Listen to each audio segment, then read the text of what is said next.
Hello and welcome to tonight's episode of the Dungeon Initiative. Look at that smile.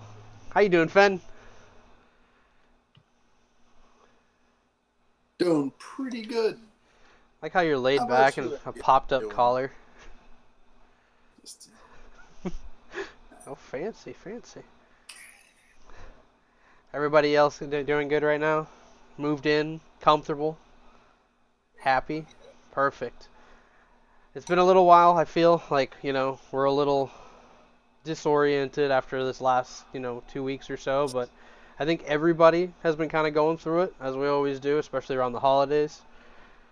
But tonight, we're going to try to give y'all some answers to some things that have been happening. Like, why is my mom sleeping at someone else's house? No idea what you're talking about in reference there. I'm sorry. Quick announcement that I wanted to make. We are building up towards a giveaway for a copy of the the Dungeon Initiative movie. Yes, let's go. The Dungeons and Dragons movie, Honor Among Thieves. Eddard is putting in a copy that he has from his digital receipt. I have an extra copy that's like, I have no one to use it, so. You should speak into your microphone so everybody can hear you. That'd be great. I have to hold the button. Yeah, hold the button. I'll save that for later. Oh gosh. Did you hear him? They can hear you. So yeah, that's gonna be fun. We do want to let anybody know if you're watching this or on YouTube. Just look up our Discord. Message one of us if you're on our channel. We're gonna put up updates and stuff like that for the giveaway over time. Probably in the next 2 or 3 weeks. We want to make sure everybody's in, watching, and hanging out and getting to know the initiative group and becoming one of themselves. Tell them it was a digital copy, right? Digital copy. It's not a physical copy. You probably go to some website, plug in the code, and bam, you're all set. It is not promoted. This is not Wizards of the Coast or Bandai or anything else. This is just us being nice. Yeah, Bandai Can makes... anybody win? this is just a bunch of fun-loving D&D players. Yeah. That's all we are. Tell me, how can I draw? How can I enter to win? You said tell me, and I was about to sing Tell Me Why. How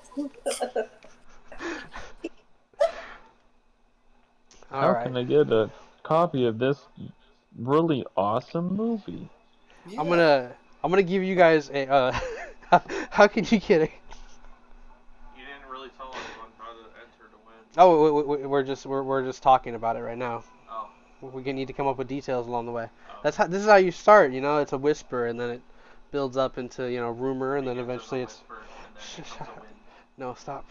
Don't quote that. Ho. Marked here. Last time we played, I'm gonna read the recap as I wrote them in my notes. Eddard and Lafaye. Lafaye in courtyard with Riza, along with Ona, Bullet, Crag, and Window Licker. Eddard goes to see Godfrey. Jada, Rosegold's daughter, goes to see her, sees Godfrey, who sends people out to check test. I love my notes. I'm trying to keep up with your notes. What?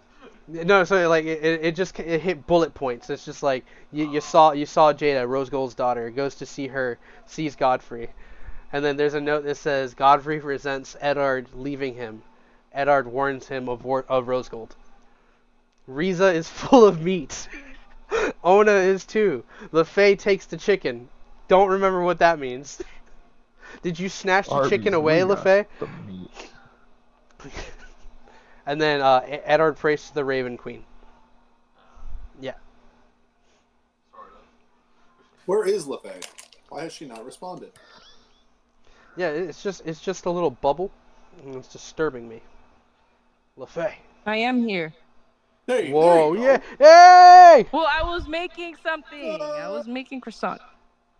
Croissant. Everybody, croissant. You made me Croissant. Croissant. Jimmy, are you gonna eat that croissant? Croissant. What's up?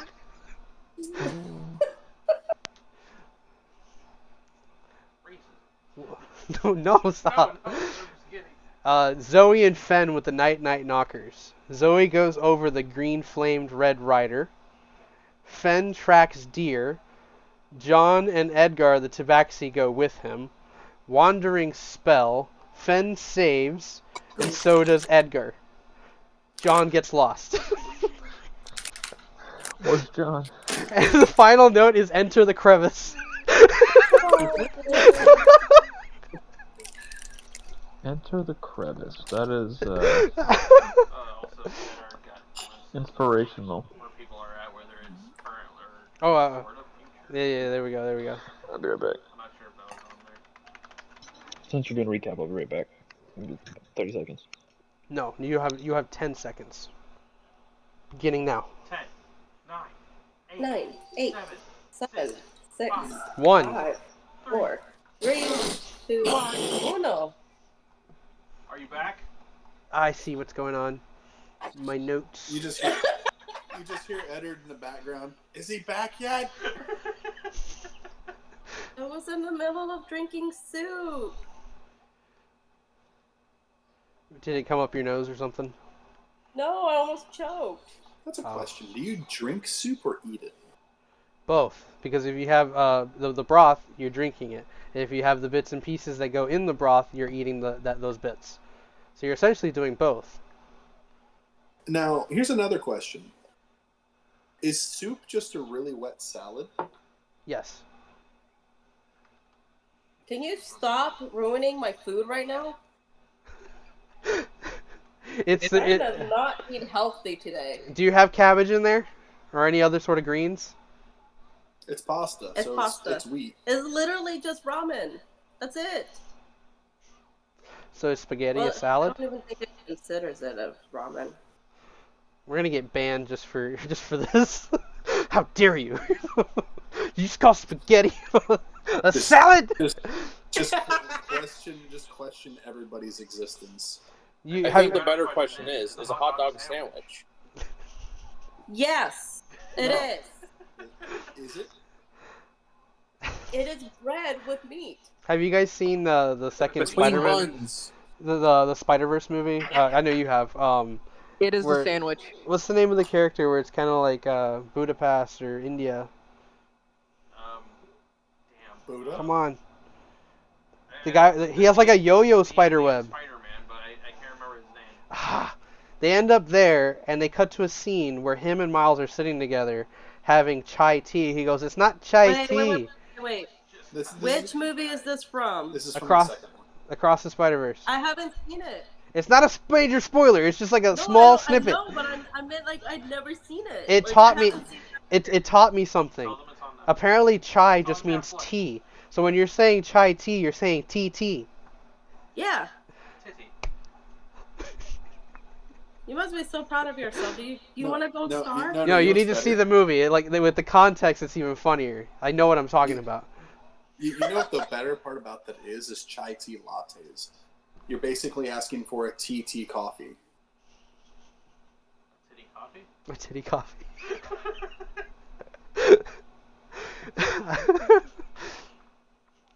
All right. That milk is Moving on. Alright, Hugh meets with Lord North. The others are taken with business. Offers Hugh a job. Asks about the initiative. Brings Hugh a bento box. Serena leads Hugh out to the city. First job. Jensen family. You got 5,000 gold. Todd and Connor give her 1,500, 3,500 owed. Oh, those are personal notes. You're not supposed to know that.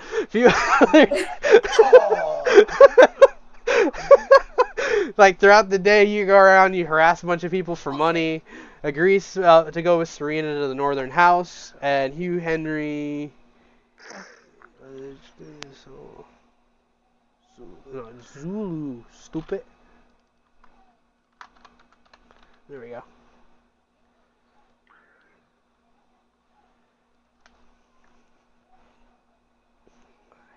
Notes updated here, and that was it. That was pretty much it from last week. We're pretty much recapped, right? That's a pretty solid recap. Yeah. Other than Eddard's psychedelic trip where he saw and heard a bunch of things and He saw Saw, voices like- familiar and unknown to him, He Oh, saw voices and voices. heard people. and we're going to elaborate on that tonight. But first, A word from our sponsors. no. Raid Shadow Legends. Yo, we can actually get them. You guys want to do it? AG1. Hell yes. no. DDD. Do you want... Okay, real shit, do you want people to watch us? Yeah. Raid is a no-go. Raid is a no-go. I mean, we can get That is D&D like Beyond the as a worst. sponsor, that'd be Like, awesome. as soon as I see a Raid Shadow Legends, like, sponsored thing, I I turn. immediately reload the fucking video. I immediately reload it so it gets away from me. I literally just go, nope, not today. Guys, energy drink is really good. Can't really say the name of it, because we're not sponsored yet. Alright. An energy drink. We're done with that. Anyways, I heard crack is pretty good. Alright, we can't do that on Twitch. Chill. Banned. Okay. Chill. Alright. We cut to a cold, wet tunnel system. The crevice. The Night Knockers. Remember, you guys had gone through the crevice and it led to a cave. And now, you guys are in this narrow passage. The Night Knockers, along with yourselves, are kind of lined up going down this tunnel. What order are you in? If it matters at all. Well, particularly I'm keeping Zoe at least close by. So, she's leading, I would have to assume, because you're following the fox. Yes. So I'm staying close to her. I can only assume Sam's somewhere close to the vicinity of me and Zoe. Yeah, Sam took up at the rear. Okay. And then the rest of the Night Knockers are just scattered about. So they would be between you and Sam right now. Yes.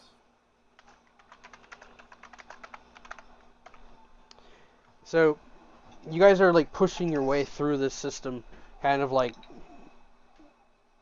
brushing shoulder to shoulder at times. There's moments where all of you are waiting for Zoe to move first. Eris is kind of like sniffing the air. You can hear his little feet tapping on the ground, and Echo. you hear. Are you gonna do that? No. Oh, okay. It gets to a point where you see, Zoe, that you're gonna have to be on all fours and crawl. And Eris is just kind of like standing there, like watching you guys, and just says, "This might be a little too tight for everybody." And Sam's at the back. Everything all right? My remote's over there.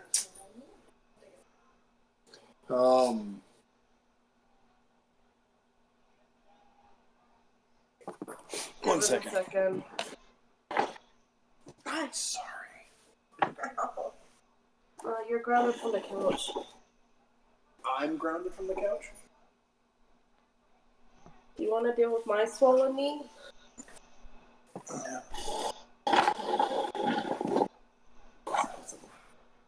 Okay. There. Alright. Yeah, Fen, you do notice that like it starts to kind of narrow down to this crawl space. You stand what, like 6'5" or something like that? Yeah. So it's gonna be a tight fit.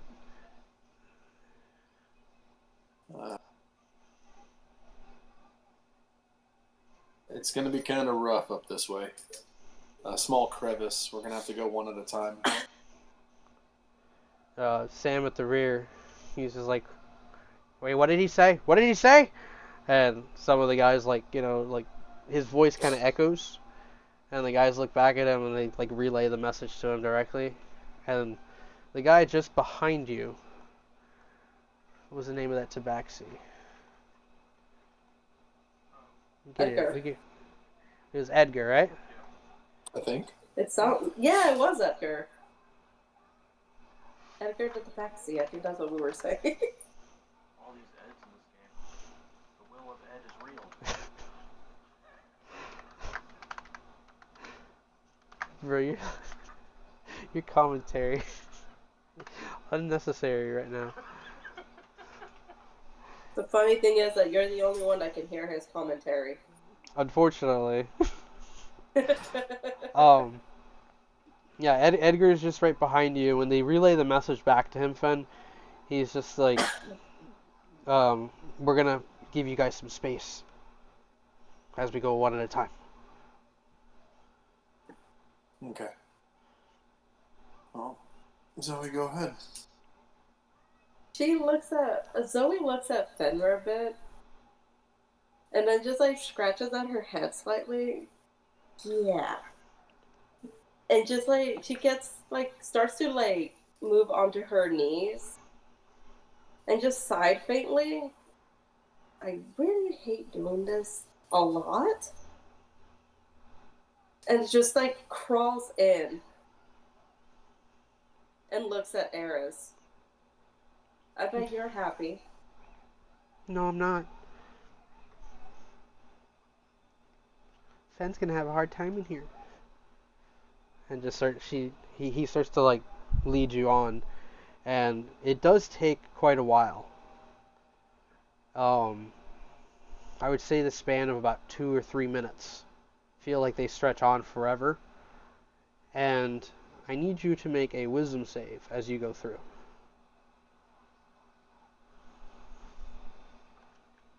25. Did you say 25? Yep. I thought I heard 85 for a second. Let's say more.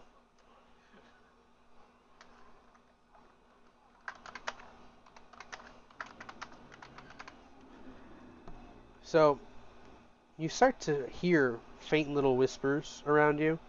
Almost like someone's coming up right behind you and whispering into your ear. You can't really make out what they're saying. They're like...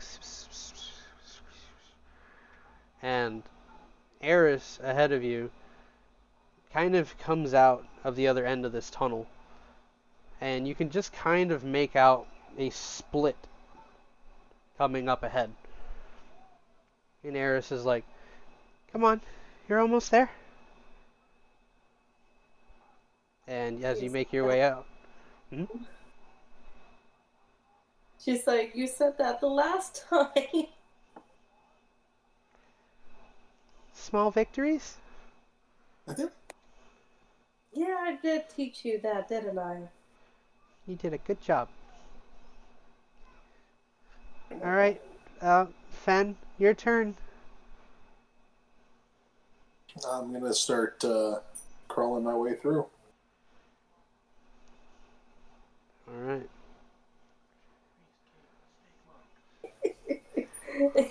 My brain thought of like the army soldier crawling. And you're just like, God dang it, these rocks in my way. I was about to say, you ever seen like those videos of like the cats? This would be dexterity, right? This would be dexterity. I was about to attempt to make it a strength check. So,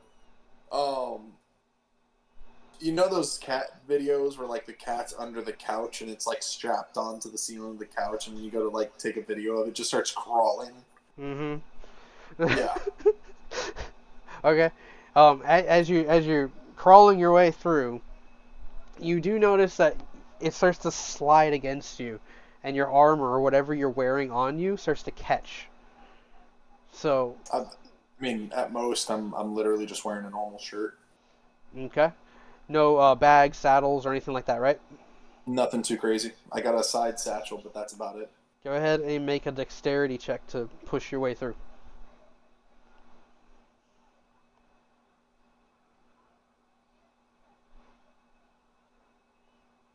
It's a 10. It was going to be a dirty 20. You're doing one of these, right? Like, kind of like settling your way up. Is that the? Yep. Yeah, you get to like almost what you feel is the halfway point. You look back and you can make out Zoe at the other end, maybe looking back at you along with Eris. But you do feel like you're getting stuck. And then I need you to make a wisdom save.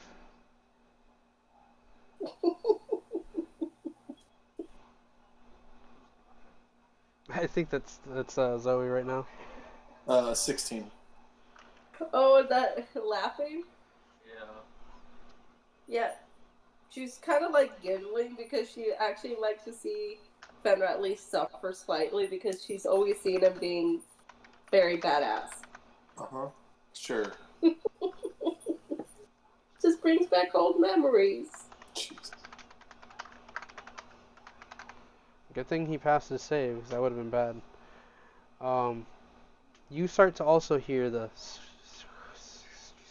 voices around you, and Zoe, you notice that Eris kind of like steps up a little bit, looking down over at Fen, and says, "Can you hear them?"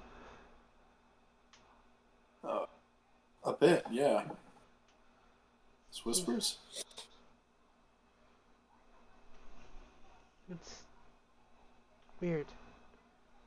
And Eris goes over to like the split and looking around. I can't tell which way to go. Can you guys make out what they're saying? I think they're just trying to confuse me. Zoe is gonna close her eyes and focus on the whispers. Go ahead and make a. Let's see. Let's make it another wisdom check instead of a save. No, it's not. Yeah. Maybe a little 12. bit. Just a little bit. And more just the whispering noises right now.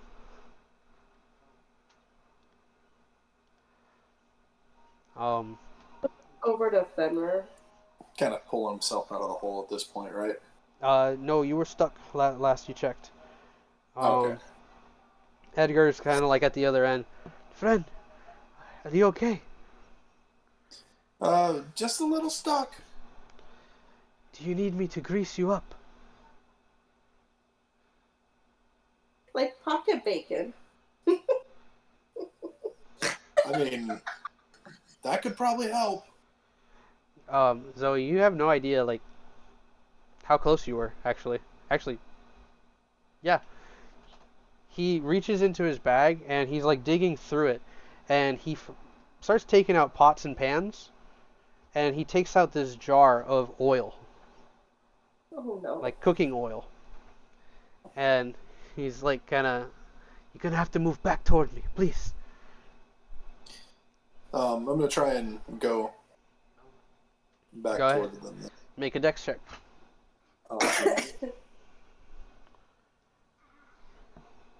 That's a 9.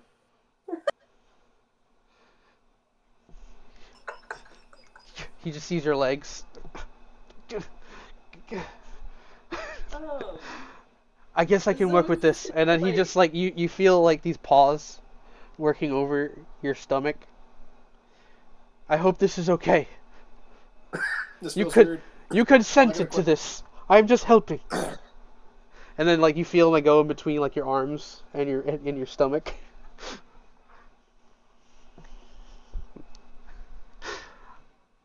Zoe. You notice that Eris starts to kind of fidget a little bit. The green spark kind of overcoming him again. Oh no. What's happening? What do I do? And he looks up at you and he has this look of just like loss and confusion. And it's just shaking, this little fox. Zoe's gonna kneel down in front of Eris and place her hand gently on him, like emanating a little bit of her fire to try to overcome the green. Just trust on me. Believe in me.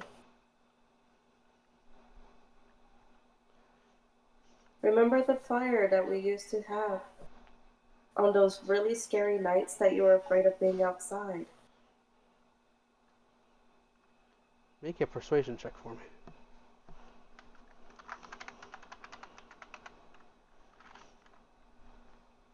Dirty 20.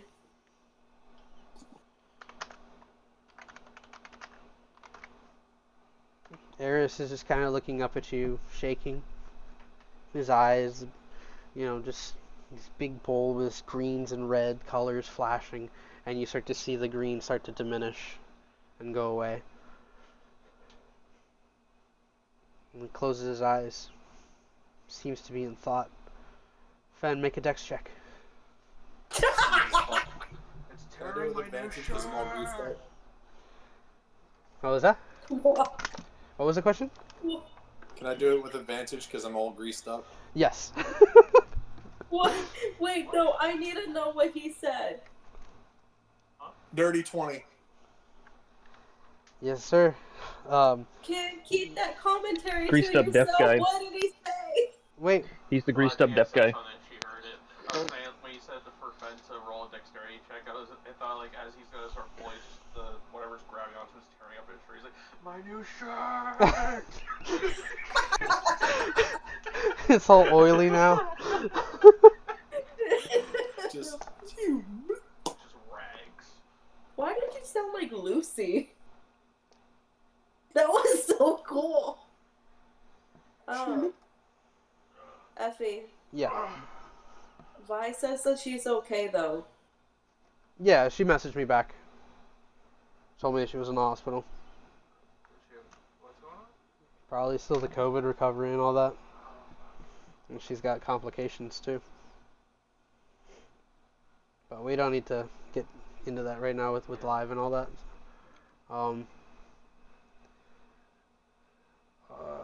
Let's see.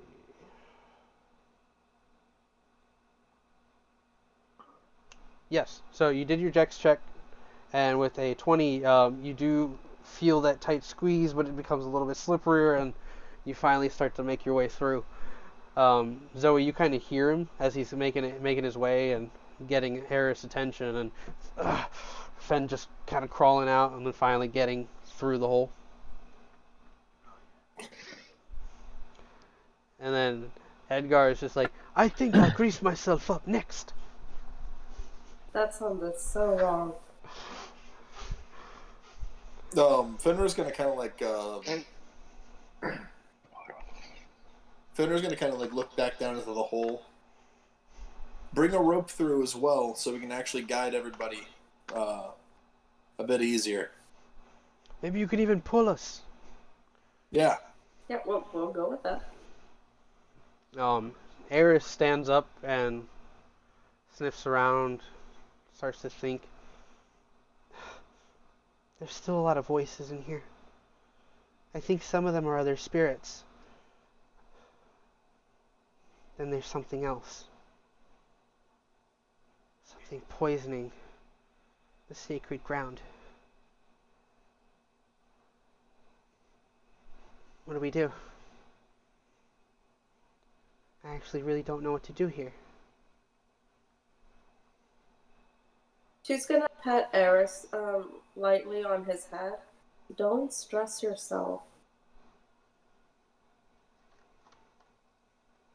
It's more difficult to know what to do.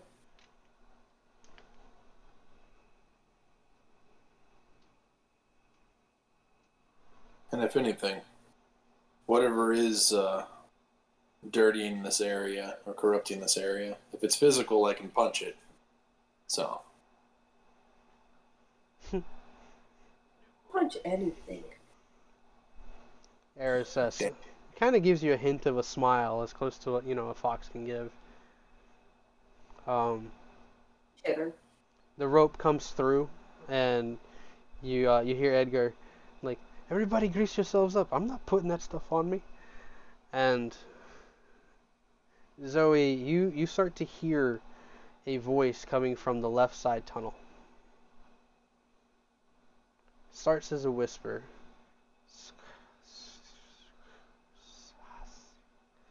And then you hear,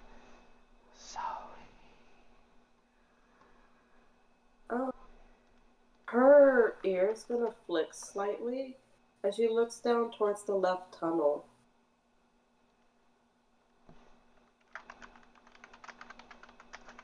Would you like to try to decipher what it's saying? Yeah. Make a wisdom check.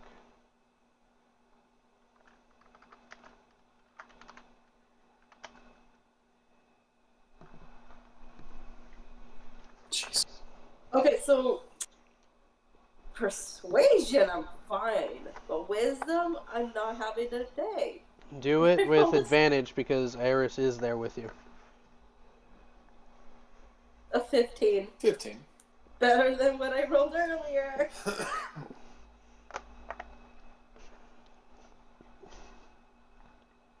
See that smile. The grin. You just hear Baba Booey.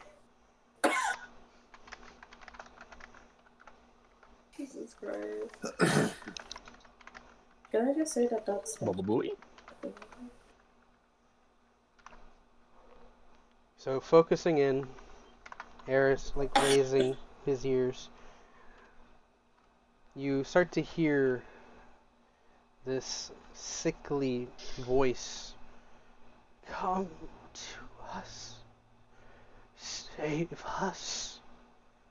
We are in need of purification.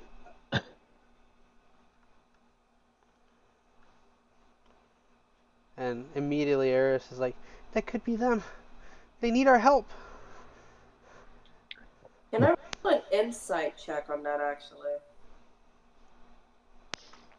To see if it's the voices that are the ones that I need to go save.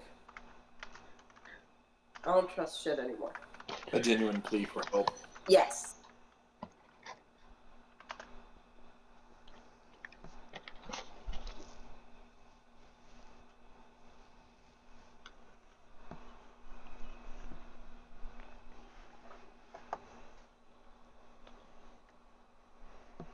Did you hear? Mm-hmm. Okay. Okay, so you're waiting for my roll? Yeah. I said yeah. You just never confirmed. It was pure quiet. I rolled a 21. I must have not registered because it was like right before I had water. 21? Yep. 21. You like got it like right on the dot. Yeah. So it is sinister. It feels evil. You have a familiarity to this presence as well. Like you've been around something like this already.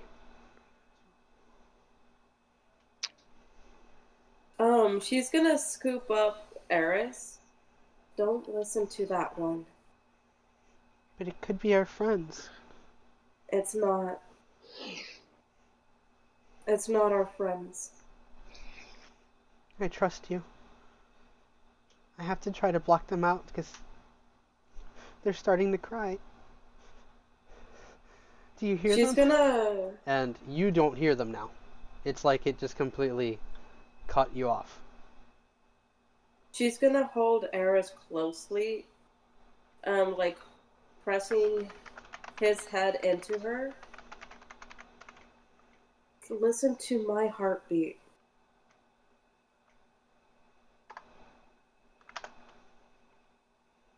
Persuasion with advantage.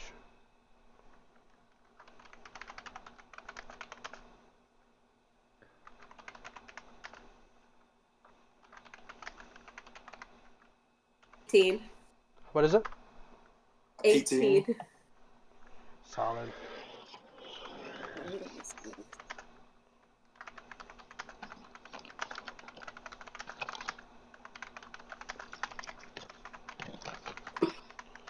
You feel this warm sensation, a bond, almost strengthen and become hard like a catalyst. The two of you share this flame for a moment, this warmth, and you now gain a bond that cannot be broken by otherworldly creatures. So no matter what, between you and Eris, no one can break you guys apart. Right now.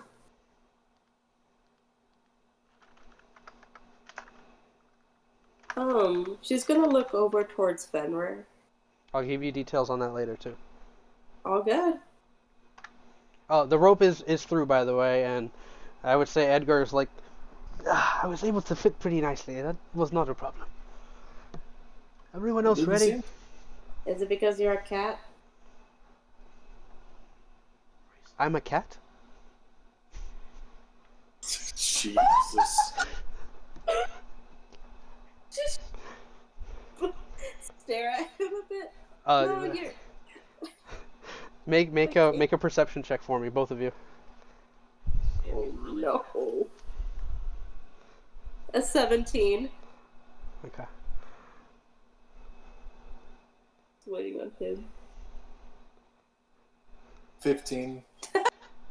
You hear like the faint voices of the other night knockers. Yeah. What did she say? I think she just finally told him he's a cat.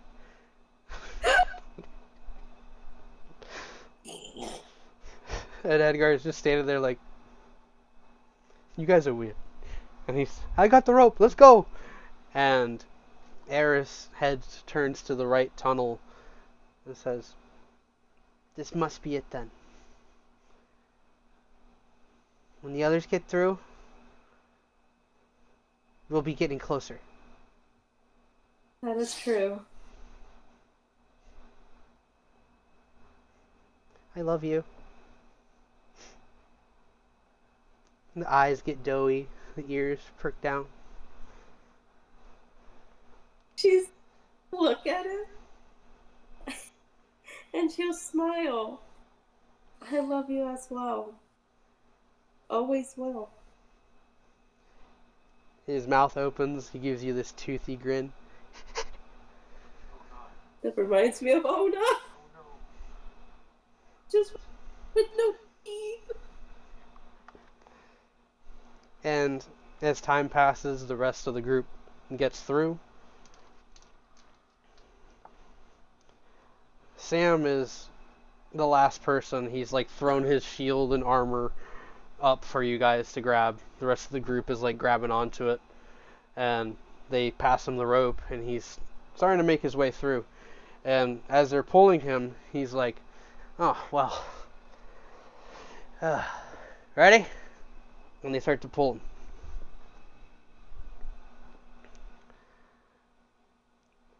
It all seems okay at first. And as Sam starts to get through the middle, he's like, hey, what's that? You guys hear them voices? Oh no. What do you mean? Where'd you take them? Let them go! Boss, you good? They took their souls! They took their souls! They took their souls! And the rest of the group starts pulling him all the way through, and Sam's like kind of freaking out, grabbing at his face, grabbing at his head, and they have to like restrain him. And he screams out, they took their souls! Zoe's gonna quickly rush over to him and kneel down. Sam, look at me. Look at me, please. He slowly turns his attention to you. Like, his eyes are wide open, and he just looks absolutely mortified. We're going to save them. Relax, please. And she's gonna put... They're already dead. They took their souls. They won't let them go to the other side. They're making them suffer.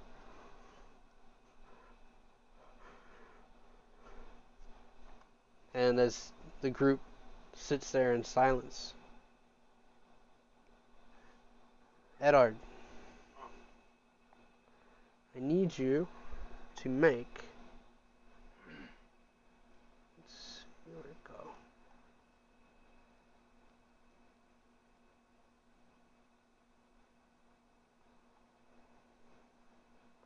Where'd my note go? I hate notes. Go ahead and make a wisdom check. Mm-hmm.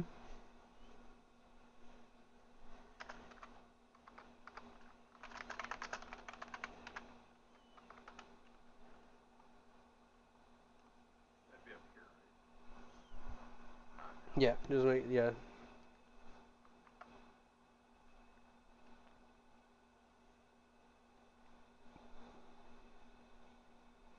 It's a 6. We cut to this imagery of Sam, almost like it's just like his face, and there's like this shadow effect warping around him, and you see him, I took their souls, I took their souls, and you see the silhouette of some other forms around him trying to comfort him, and then you're pulled back into the initiative room, and the last thing you see is his face zooms away from you, and it's like a thread follows after. And then you're thrown back into your body.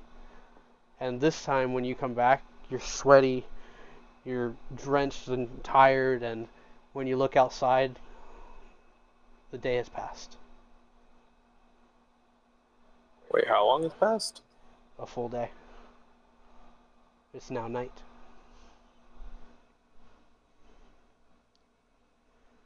Ona's passed out in the bed next to you. Am I like on the ground or like still sitting on the floor? Or what's going on there? When you wake up, it's like you're on the ground, like on your back, sweaty, strained. You almost feel like you've been working out for hours. And I gain 40 strength? What? What? No, Whoa, what? no, I'm kidding. That's Um, crazy. That's just so made up.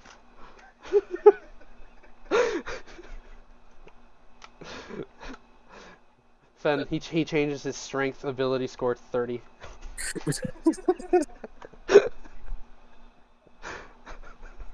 I mean, He comes up to you next time he sees you. Now I want to fight.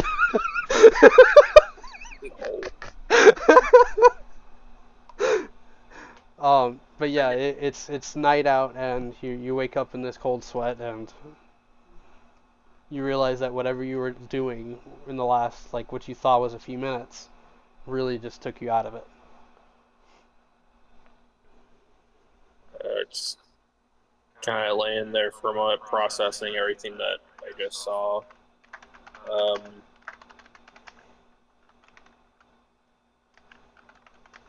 Ona's asleep, you said? Yeah, she's her head hanging off the side of the bed. Uh, so it's just me and Ona in the room, no one else. No, it's the room that you guys took in the old initiative room.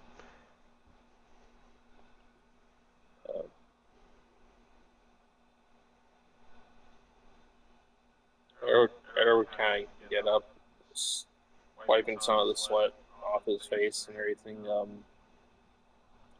He'll kind of step out of the room toward like the main area of the old dungeon initiative area place. When you get there, Lafaye, would you have gone to bed already? No. Fair enough. I'd say she'd like just been awake. So, when you go into that room, you see that Lafaye is there. Riza is sitting in the corner, reading what looks like a book, and she's like reading with this like heavy strain that you can almost see a vein popping out of her forehead. Damn, I wish I could read.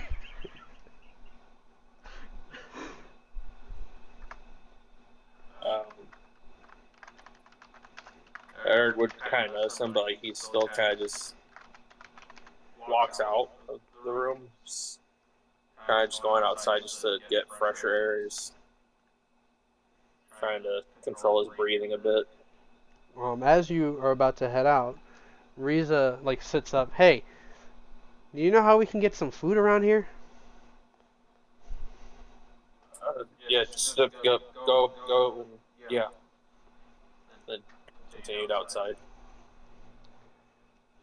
Riza like stands up, and Lafaye, you hear like her boots hit the bleacher she's on, and she starts to climb down. And you're looking her over, and you realize that she's toned now. She's not just buffed.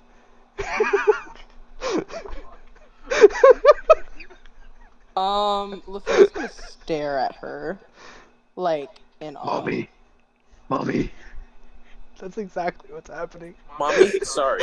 Mommy, muscle, mommy, sorry. mommy. Just poses the flex.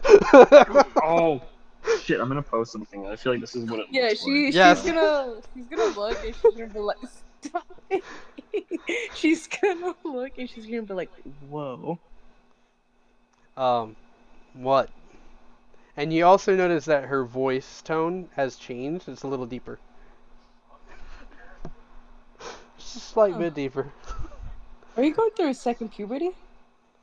Is that a thing? You know, now that I think about it, I just realized, like, I do feel a little different. Jumps up and down a little bit. She's gonna stare. Stop it. No time for that. Right. I am incredibly hungry. Might be part of what's happening to me, huh? Do you think that... Concerned. You remember that weird vault thing that we found the other night? And you didn't want to go to? Yeah. I was just thinking, I don't remember a lot of what happened. So, what if someone found us and did something to us?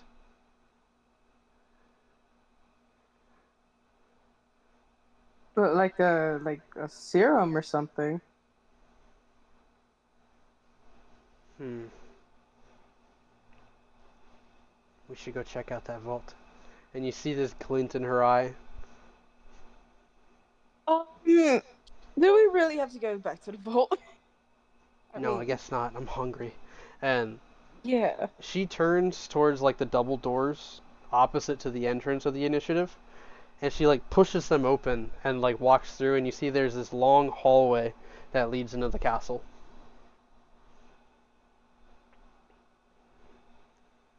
So she starts to walk down that.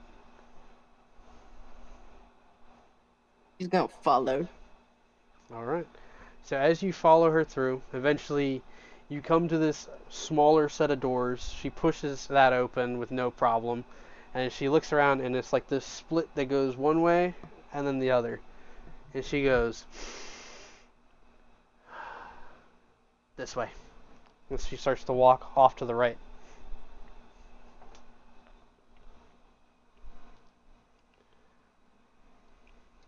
She's gonna follow. So when do you think we're actually going to go back and find the others? I went into Eddard's room, and he was just sitting there like this.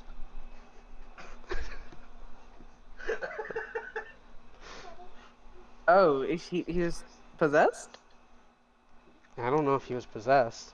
All I know is that Ona was sitting next to him, and she was doing this. And all I can think is, whatever ritualistic stuff they're getting into, I don't want to be a part of it.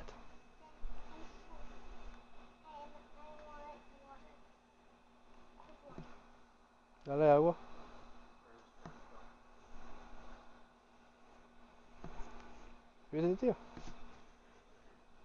How about this? After we find some food, we can go search for the others. Don't worry, we're not too far away. And she comes up to this like open doorway, no door or anything like that. She like walks through, and you guys see what looks like a cleaning area with a bunch of dirty dishes and stuff like that. And there's someone there like who looks up at you, and they have long, crazy, curly hair and these like circular glasses with bronze rims. And he looks at you guys as you walk in. So,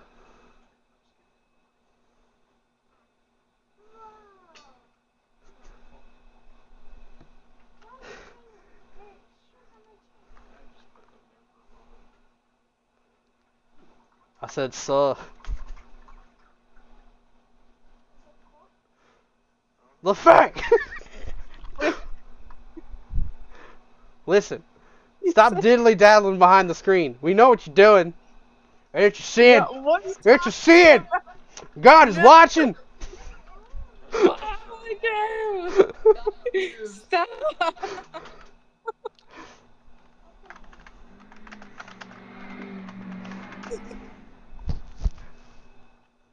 Alright, you find some dude cleaning dishes. How dare you? We are a family program. Hello. Are we? There's a mature audience thing when you walk into our stream. You have to actually click it. We are family friendly to the ages of 21 and up. Perfect. Fantastic. um, I didn't catch what happened. Why are we being sued Yeah, right so she's like, hello. if you're looking for like scraps or anything like that, I guess that's the bin right there, and he points at a trash can, and you see like mounds of food in there. No, is Riza's that just like, like, what the fuck? uh, Walks across the kitchen. The dude like watches her as she walks by. Whoa, you're tall. And she goes over to the trash can, reaches into it, and pulls out a full-size turkey leg. wait. You said the guy looked at her and he's like, oh, wow, tall woman. Is that what he said? Tall. Yeah, he's like, whoa, tall. So Lafay's gonna go up to him and she's gonna snap at his fingers. Ay! She's But, my. I mean, all right, good for Mm-hmm. you. Yeah. Yeah. Is it like expensive to take her on dates and stuff? I bet she eats a lot. And you turn over and you see Riza just. It's still good. It's still She good. I'm gonna does. heat this up. And she Does grabs eat a some of the lot. stuff out of the trash and like walks out. And the dude's just like, I could like totally just make her something. She doesn't have to eat out of the. Yeah. She doesn't have to Can eat out of the. I'll be right can back. you? Ugh. Yeah. Can you please make something? I'd very much appreciate it. I don't know if I can cook. Give me a second, all right? Yeah. And he like Yeah. runs out of the room. She's gonna chase after Riza and she's gonna grab all the stuff out. Yeah, you go. Let's get You fresh. find yourself in the kitchens, the primary kitchens, where the stoves are, and all that stuff. You grab the stuff from her. Yeah, I'm gonna just grab it. How about What? some fresh cooked food and nothing from the trash can that would kill you? I was just gonna heat it up. They just threw this out. Can you believe these people? It's ridiculous. And like she goes Well, over to a stove and she like lights a match. Hmm. Find her right now. Yeah, Fenrir reviewing my kitchen scene. Look at his smile. Love It's gonna actually piss him off because she like takes a pan, smacks it down, and it's not really a pan. It's one of those what are they called? I can't remember the name. They usually use them for like steaks and stuff. You're not supposed to wash them. You're not supposed to put them in the washing machine.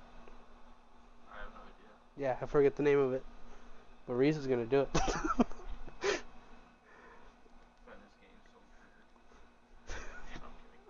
All right, one more time, Lafaye. Yeah, next you, you, episode you, cooking with Riza. you're just gonna cook with her? She's gonna try to find some like fresh stuff and nothing that's out of the trash can. Go and make an investigation check.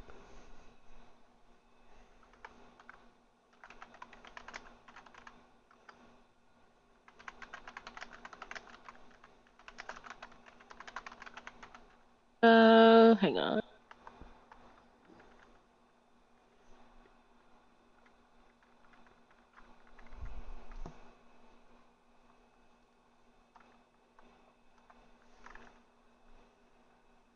18!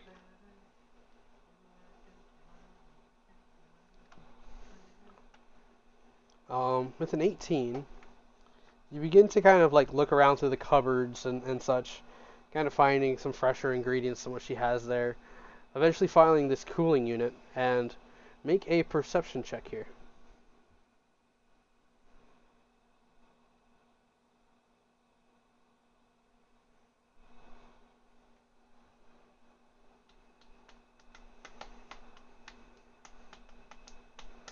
$29. So, when you make it to this door, you hear the kitchen door swing open, and when you look back, you catch a glimpse of that assassin from the main room, peeks in, looks at Riza, looks right at you, and then dips back out.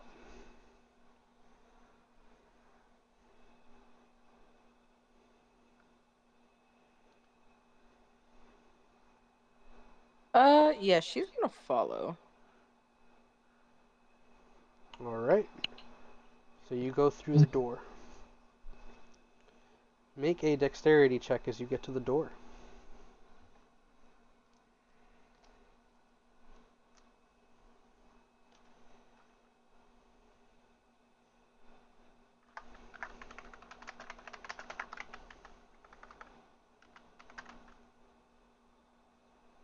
Dexterity. 14.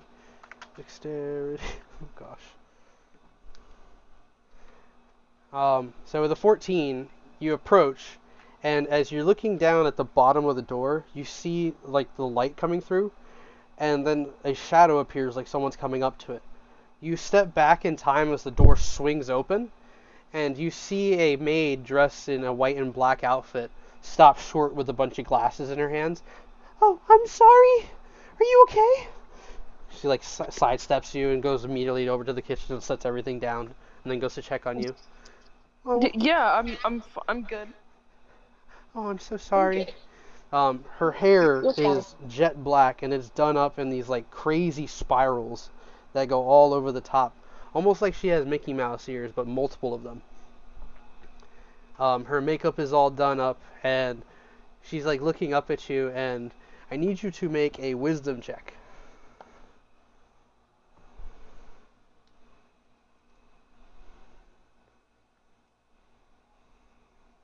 Buddy!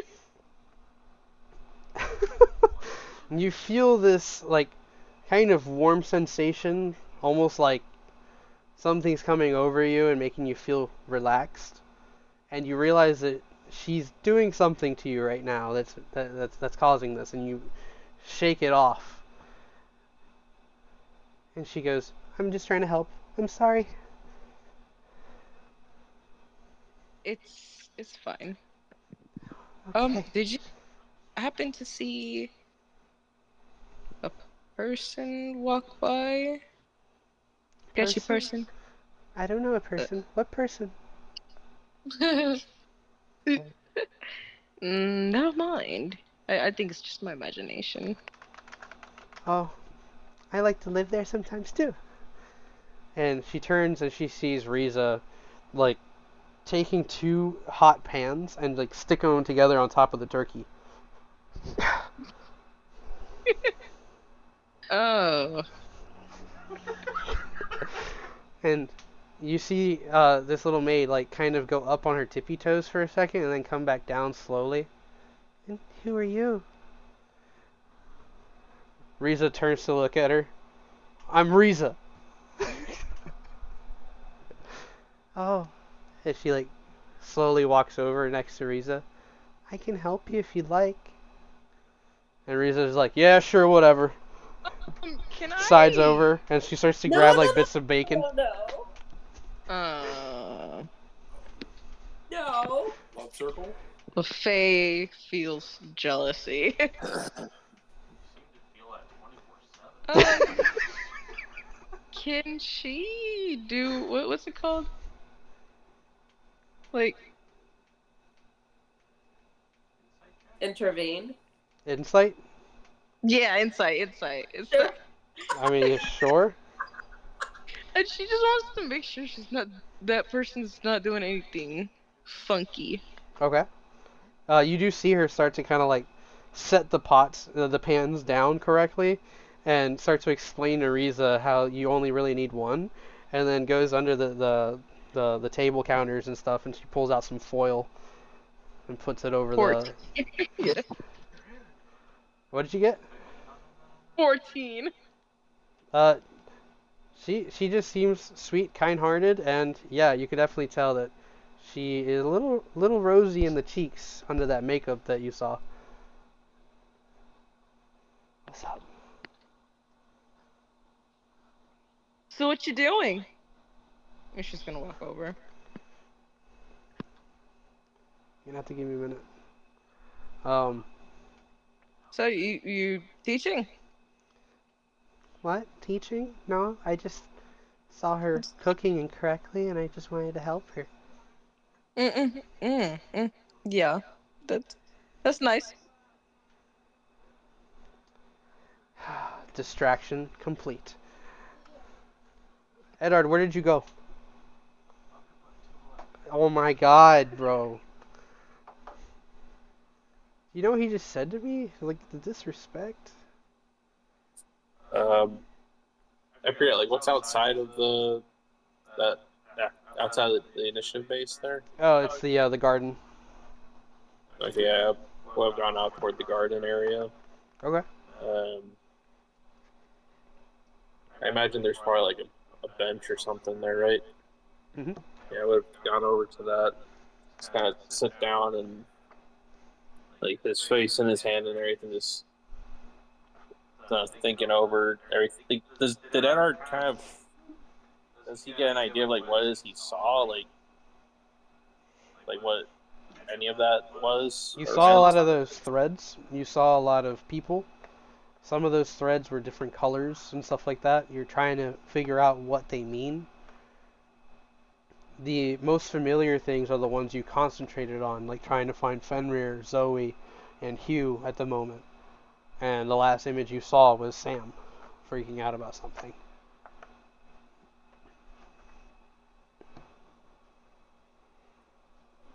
It's kind of sitting there going through those thoughts and Go get something to eat. Or finish this. kind of just again like reaching You out, said you were full. like kind of again just like reaching out.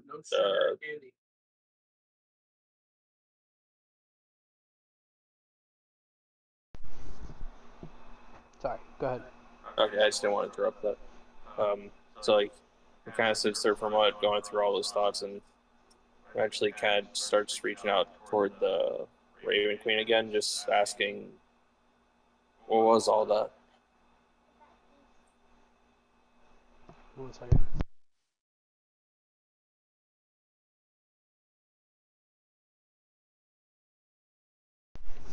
Go ahead and make a wisdom check. Or a religion check, if that's better. At this point, you're kind of practicing worship and such. Regular right now. Do you still have the pendant on you? Yeah. Any pendant or anything like that? Go ahead and do it with advantage. Nothing. Yeah, Highest was an 8. it's as silent as the night itself. It's very calm out. You see a soldier kind of like walk off on the outer area of the garden, and they look over, acknowledge you, and keep going. It's a very quiet night. Make a perception check for me.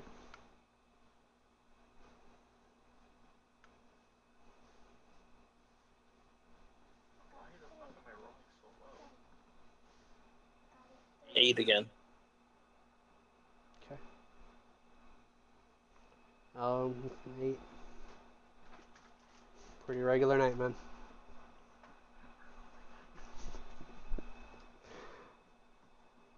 All right. Let's see. I'm not sure if you're about to say something. No. Did you want to say something? Go ahead. Um, would kind of remember this as like the garden that Johnny always hung out at, right?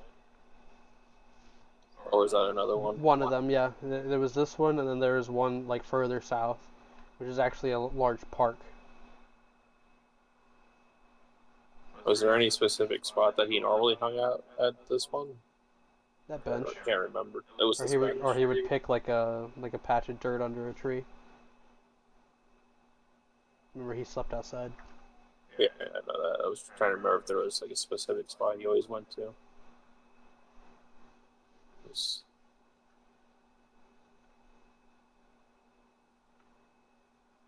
Not sure if you can hear me right now either, but I could really use an old friend's help right now. I need to find where they are.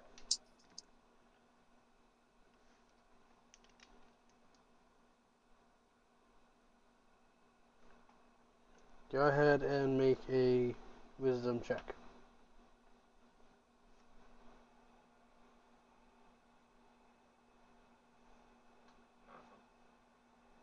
You know what's crazy? I rolled over here to see if there's an opposing connection, and even that's rolling low. Something about tonight is telling us this isn't supposed to be happening. It's something with me. This is nuts. Everything. Listen, it's almost like the campaign is taking a life of its own, and it wants you to stay here right now. The dice tell a story. It's like hell, bro. Like, okay, we're going with it. The dice tell a story. So you're there. You're trying to reach out to Johnny, and nothing's reaching back.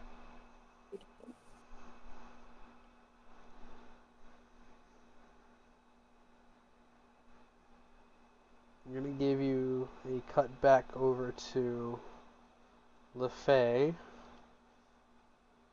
and this maid finishes up the rest of what you brought out, which was a couple of veggies and some fresh meat. And she prepped it up and served it up to Riza, and also gives you a plate as well. And then she hops up on the opposite end of the counter and just looks over at Riza. Insight check on the food. Yeah, just trying to poison her. Can I do that? It would just be investigation, right? Like, On food? yeah. It's an investigation if it's on the food, it's an insight if it's on the woman. Yeah, if it's on a person, you're trying to get a read on them. Well, I got a 7, so I failed. She like looks over at you. What's the matter? It's gonna be really good. It looks really good. And I'm admired. Riza picks up one of the chicken legs, puts it in her mouth whole, and strips it. So much flavor.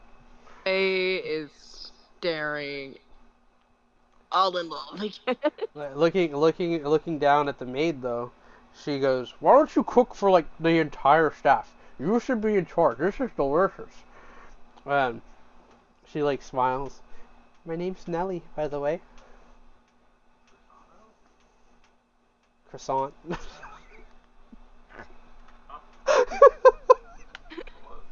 what? Why'd you say croissant all of a sudden? Because I knew somebody was gonna be like, "What's her last name?" Croissant. Ellie croissant. Yeah. No one's ever gonna forget this character. It comes from a family that makes croissants. Why? Because her name. Just that's it. But yeah, she introduces herself as Nellie, and what? You cut out really bad.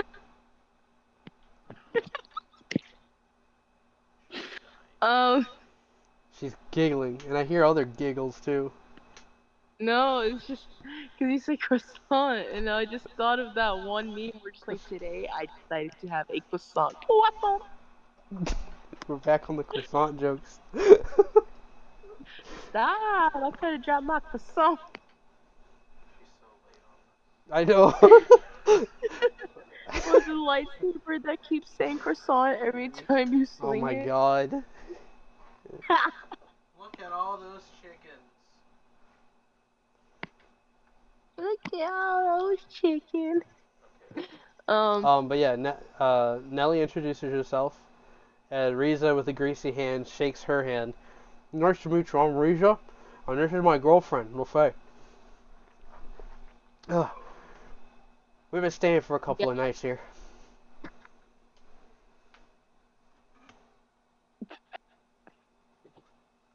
Yeah, you heard that?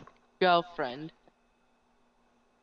Oh, I see. Well, I still feel good, about helping you guys. It would have made me feel good if you let your girlfriend eat trash.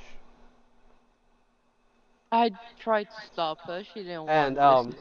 when she says that, she gives you a look, What kind of look?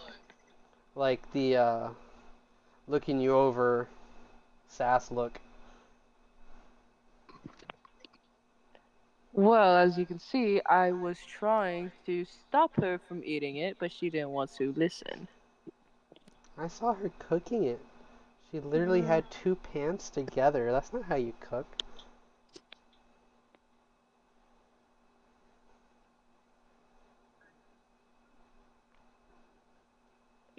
Well, either way, thank you so much. And the doors of the kitchen swing open, and you see the assassin kind of step in, and they now have their face covered, and they're looking at all of you, and they focus in on Nellie, and you hear the voice say, "Come." Okay. It was a really good night. Turns over to Riza. It was nice meeting you. Mm-mm. It was nice meeting you too. Mm-mm. And Nellie walks out of the room looking over her shoulder, back at Riza, looking at you for a second, giving you that, Staring at her. and she walks past the assassin, who is now staring right at you, Lafaye. Can I help Turn, you? says nothing and leaves. Damn. Say with the sass. Somebody is She's jealous. gonna wait for a bit until, while they leave, and she's gonna follow. Riza's just like, wow, she's actually really cool, huh? She's suspicious. What do you mean she's suspicious? She made us food, and I haven't died yet, so that's a good sign. Mm. Your face is all red. Why are you so angry? Called jealousy. She was being a brat to me. Well, jealousy implies that she has something that you don't have. And what do I not have? She knocks on your head. A brain? You have me, you dummy. Grabs her food. Now we gonna go to the tunnel? That's pretty messed up. Do we go to the tunnel? Sure. Let's go to the tunnel. Great. And Secret. Oh. she's looking around. So if this is the kitchen, that must be the door that leads into the hall, right? And she peeks out the door. No one here, let's go. And if you follow her out, you find yourself kind of turning down this passage that opens up onto the main stage of the hall. The throne and the table in front of it are seated there. And she's kind of looking around and goes over behind the throne and peeks into the hallway leading to the king's chamber. And she goes, last time we were headed to the library, right? Yeah. Yeah, should be this. She hops off the stage and starts to walk off towards the opposite side of the room for the hall. Make a perception check.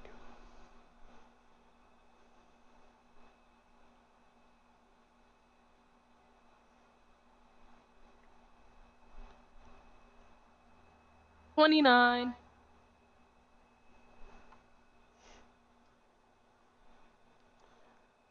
So, when Riza goes through the double doors, she's looking around and she makes a left turn, comes back, looks at you and says, "Aren't you coming?" And you could kind of see a flash of like a shadow move past the windows on the opposite side of the hall room of where you're standing.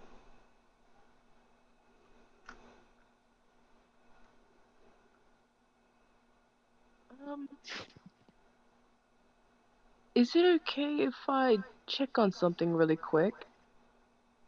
What's going on? And she starts to like look around. It's just something very odd around here. I just feel it. Something's not right. Riza in that hallway is like kind of like looking around, and her eyes kind of go up the side of like what looks like a wall. Where are you standing at the moment, or where are you moving to?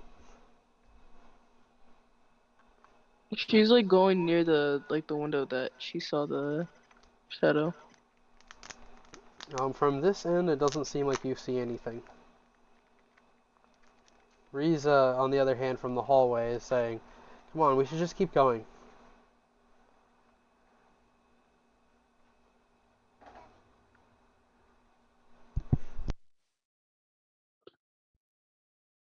Yeah, she's gonna follow.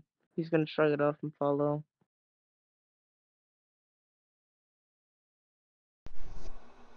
So you shrug it off and you follow. Yeah.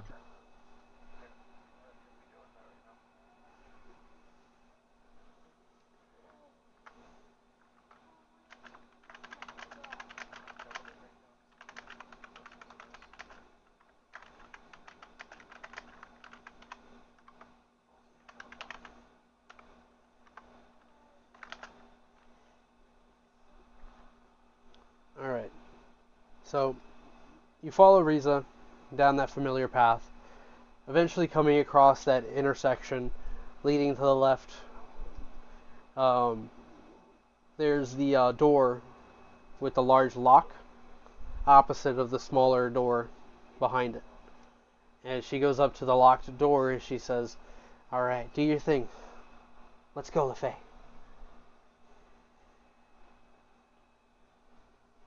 Yeah. Go ahead and do a sleight of hand.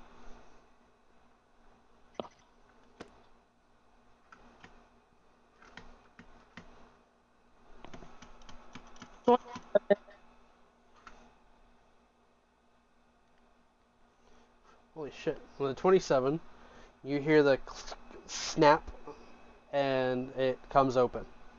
And Riza's just like, "First try." Yeah, she smacks you on the butt. Just flying through the air. She pulls open the door, and when you guys look inside, there's no torches lighting this treasure room anymore, or this passage leading into the treasure room. It seems dim, dark, and Riza like steps inside, and she's like kind of looking around, and she says, "Holy shit, where's all the treasure? Come look at this."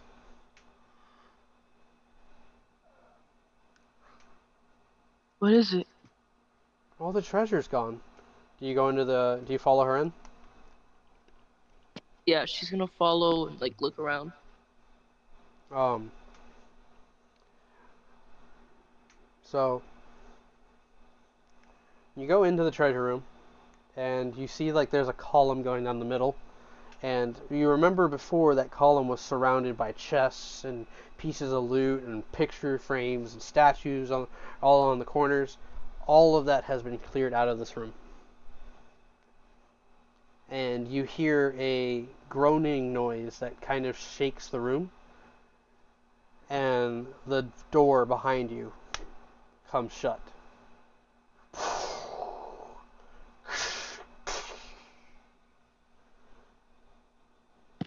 She's gonna try to open it, like push.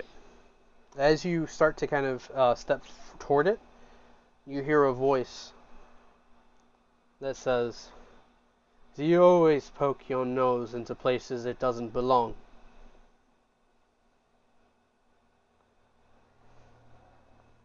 Who's there? Riza draws her weapons. She's gonna draw hers too. The arrow.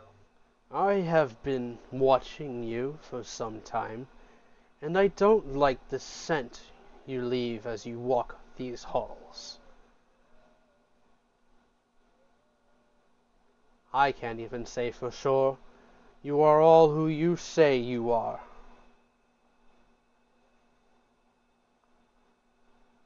Riza looking around wildly. "I can't see them."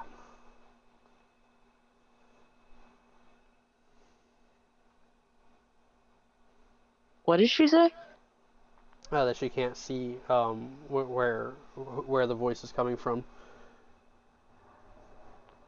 You have like dark vision and all that stuff, right? Yeah, 60 feet.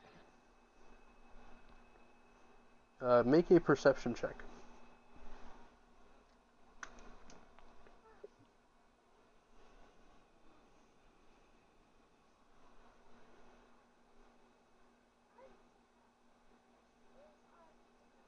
D6.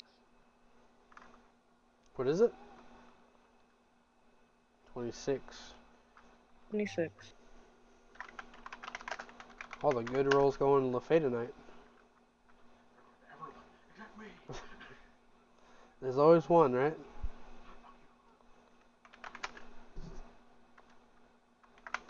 What?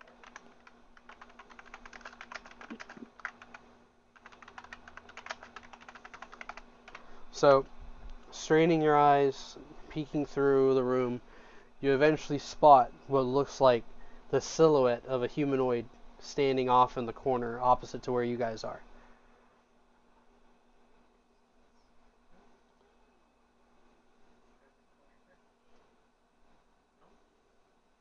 I have decided that the next time you poked your nose in here, I would do Stormbane the favor and get rid of this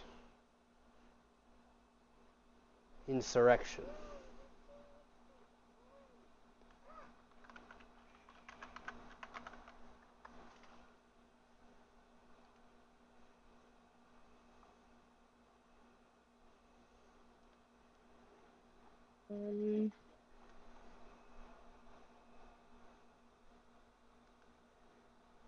What do you plan on doing?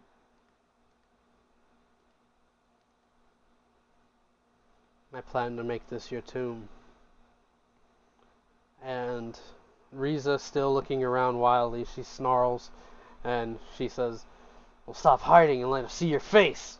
And you notice the silhouette of the person shift up, and they run up next to Riza. And as they lift their arm and strike down, you see that they come into full view, and it's the assassin that you saw at the door. Stab a knife right into Riza's shoulder. Ah! Pulls the knife back and then like readies himself on guard. And Riza collapses to her knees, and you see a squirt of blood go out of her shoulder, and she's like gripping it, and she looks like she's like in pain right now. I need you to roll initiative. The muscles start disappearing as she starts shrinking, like Bane in Batman Forever. Or Batman and Robin.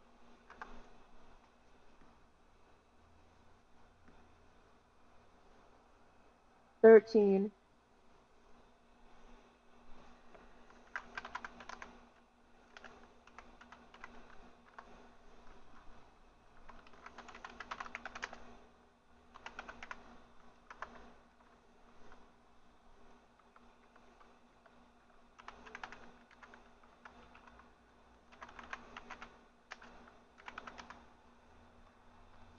Lafaye, you are up first. You have about 10 feet between you, Riza, and up to this assassin.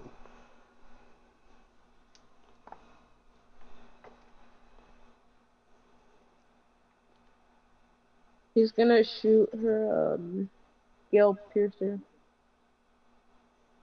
Alright. So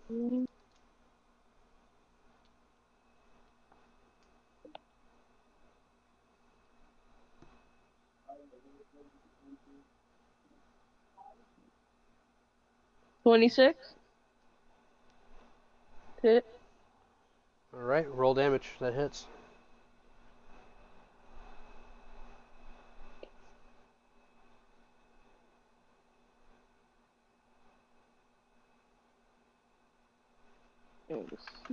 And what sort of damage are you using? Regular, or are you adding anything? She's gonna, yeah, just like the regular one. 6. Yeah.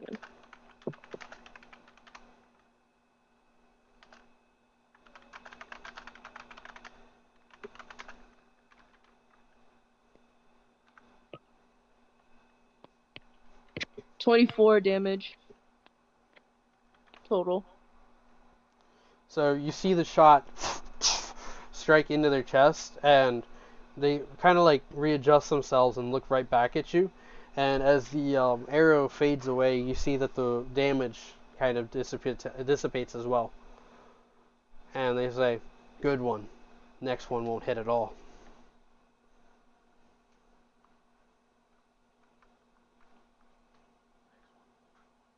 Yeah, no.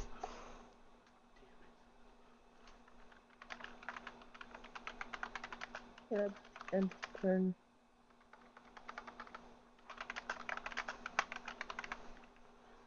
Riza, seeing what you did, decides to take a follow-up strike. That's gonna hit.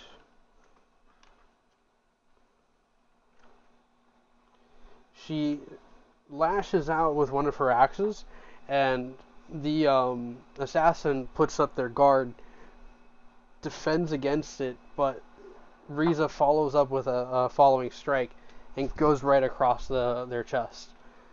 And they say, "Oh, you're a strong one, aren't you? And I'm gonna bury you right here in the ground!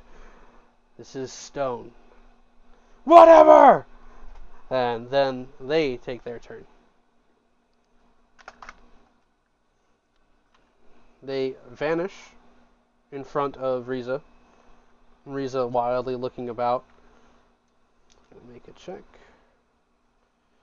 Let's see them. Lafaye.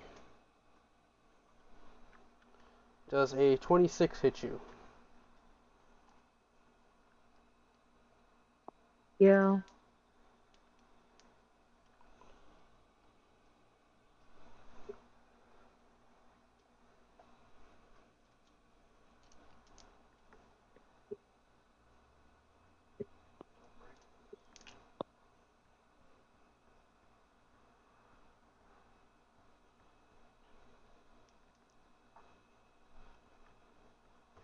41 points of piercing damage.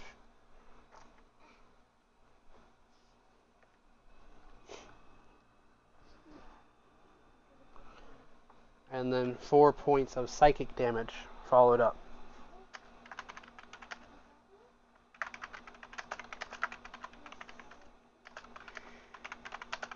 Okay.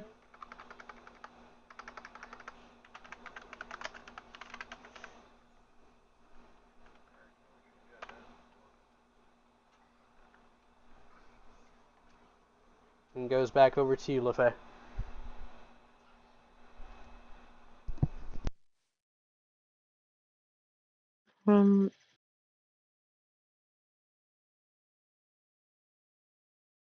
Gonna shoot another arrow. They're right in front of you, so I believe that gives you disadvantage. No,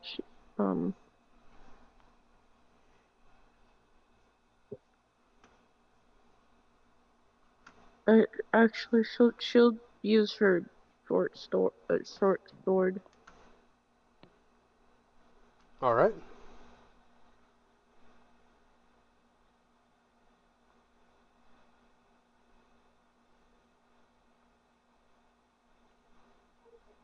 Hang on, let me find it.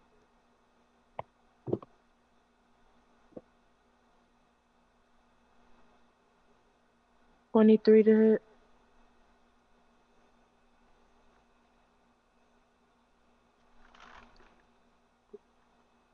23 just hits.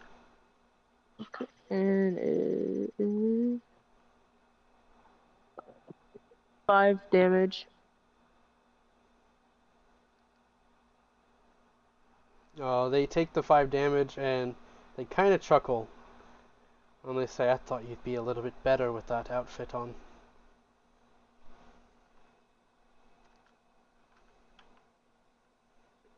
And then Riza is going to come up behind them.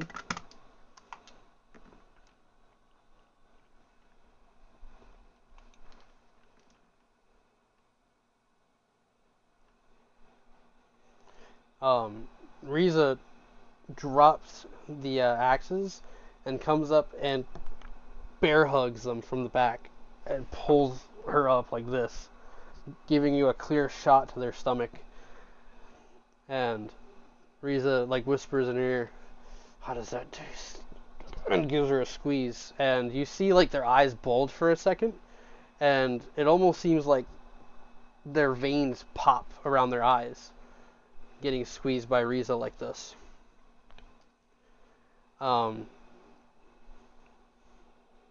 Reaction. Let me try to break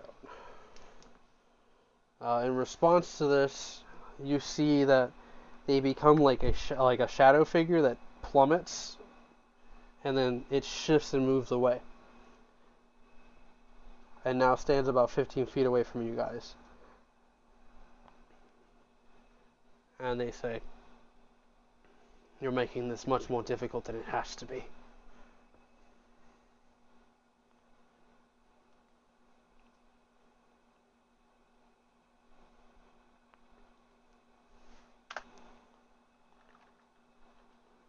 That you begin to see the room fill up with this black smoke.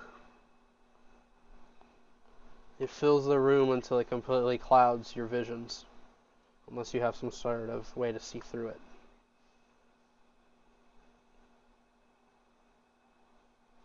And you hear them say in the darkness, I'll cut you, little by little, until you have nothing but ribbons on the floor of this chamber. And Riza gets back to back with you, having picked up her axes, looking around at in the room. And from there, we're going to cut over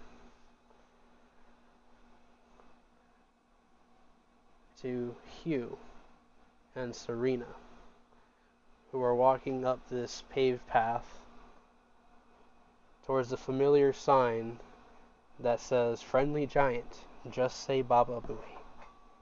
No.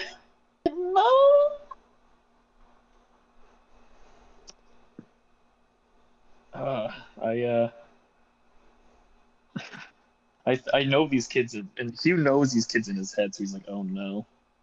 Oh no. He just knows this isn't gonna go well. Yeah, Serena is there, kind of looking at her nails. And she's like, do you think these are sharp enough? I guess. But I feel like you won't need them. What makes you say that? Just a hunch. Well, what do you suggest we do? And she stops right next to the sign, hands at her hips, and she's looking down at you. You know, you haven't really been that much fun lately. Just Sure, not you did used everything to I it. asked you to do, but it's like you don't want to come here for some reason. Let's just say I have some personal connection here. Family, friends. You could say friends. I can see how this will be very difficult for you. How much do they owe? Let's see.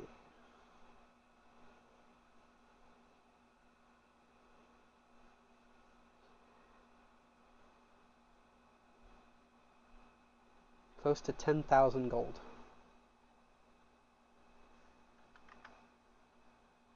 Jeez. I think I know the reason why they're so behind. Please, tell me. I would definitely help us figure it all out.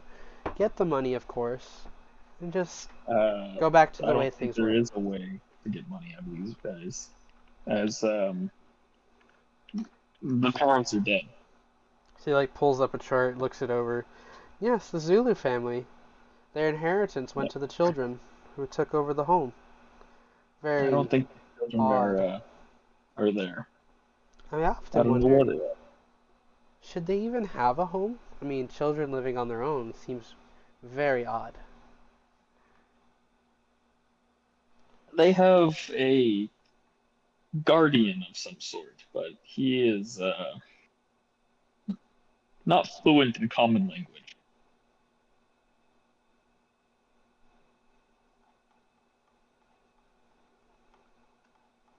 As you would say.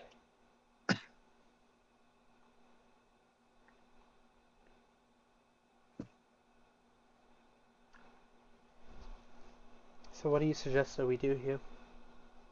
Let me go deal with this, alright? I'll get to the bottom of it, and if I have to come up with the money, I will. I will pay off their debt. You know that that's not going to be acceptable. Well then, looks like we're not going to be on a fair standing, I guess you could say, for this client. Any other client, I wouldn't care. Breaking a few bones, bashing a few skulls, but here, sentimental to me. So I have a very big problem with coming here, doing this job. She like Unfortunately, I say it with you. walks up to you, leans down. You wouldn't want to disappoint me, would you? I might have to on this one. Oh, Hugh. Unfortunately for you, I have morals on hurting children. I may be a piece of shit, but I know that's not right. Who said anything about hurting the children? The way that I've seen you, quote unquote, work kind of gives me that assumption. They'll be a little scared, for sure. But I hear that giant friend of theirs is kind of a coward. Let's just go home for the night. I'll buy you a drink, all right? Or let me talk to Make a wisdom check, or wisdom save.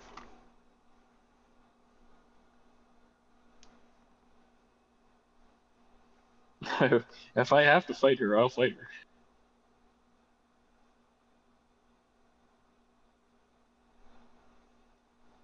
A 10. Not terrible, not great. She like gets down on her knees. Actually, wouldn't you have advantage because he's been through it for her before? No. No. Looking kind of like face to face with you. She like leans in and grabs you and gives you a hug. And she says, "You're not going to say no to me anymore tonight, okay?" And you feel inclined to listen to her. Oh no. She is warm, comfy, and gives you a little shake at the end before she stands up, cleans up her knees, and continues on down the path.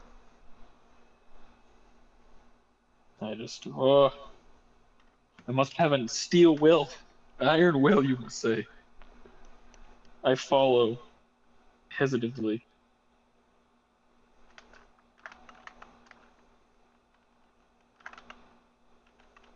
Very hesitantly.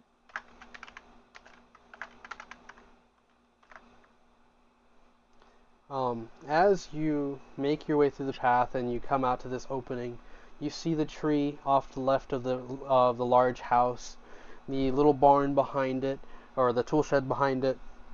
But across from the regular home, you see that they had built a smaller sized house.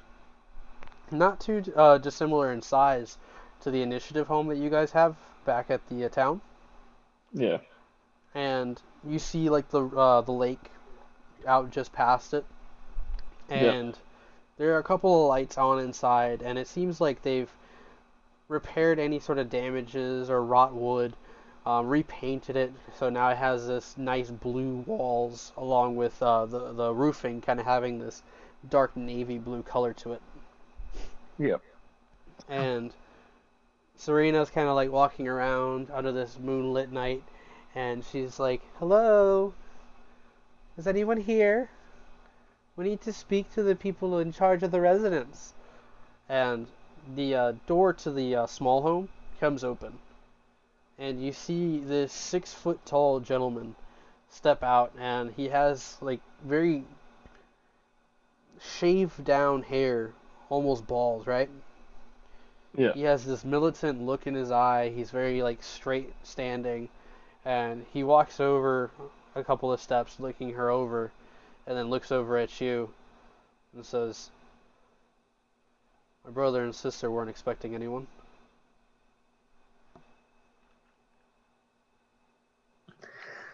We're sorry to bother you, but this has to do with the debt you guys owe. Debt? Uh, Apparently, you guys owe a substantial bit of money, as she has told me. This is the first time I hear of anything like this. I haven't been Do here the very kids? long. Okay. Do I recall the kids' names after what, a year and a half or something like You that? remember Henry and Julie Zulu. Okay. Is Henry and Julie here? Do they know about this? Listen, I don't know who you guys are, but coming around here asking about my little brother and sister is not a good idea. I was here a year ago. I helped them bury your parents. What about her? I'm the debt collector. So whether it's your little brother and sister or you, someone has to pay up the 10,000 gold. 10,000 gold? You fucking... What is this? He looks right at you. You say you're a friend? You could say work colleague as of now. This is the first time I've heard of this debt being a thing as well.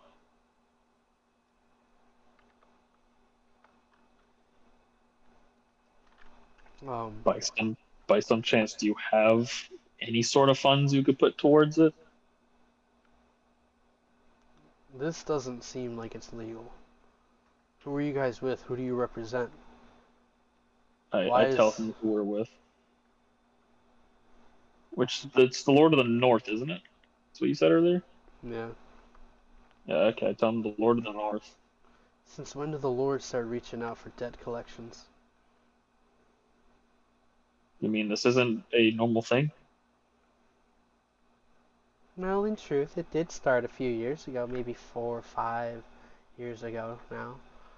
The Lord's just decided that it was time that the citizens gave back to all the good things they've done for all of you. And he like shakes his head and he's like, "Good things? I left to work in the Citadel, in the capital, to try to make things better around here, and it's not even worth fighting in the army." What army did you try and fight for? Stormbane House. Have you ever met the lead, or is Eddard the head of the Stormbane House? No. He's only met Godfrey. Okay. But does he know Eddard by name? Like, he knows who he is? No. So, okay, so Eddard has no, Direct affiliation to him is what you're asking? No, but I'm saying, like, would he know him, like, through talk and stuff? Like, know who he is as a person? Probably.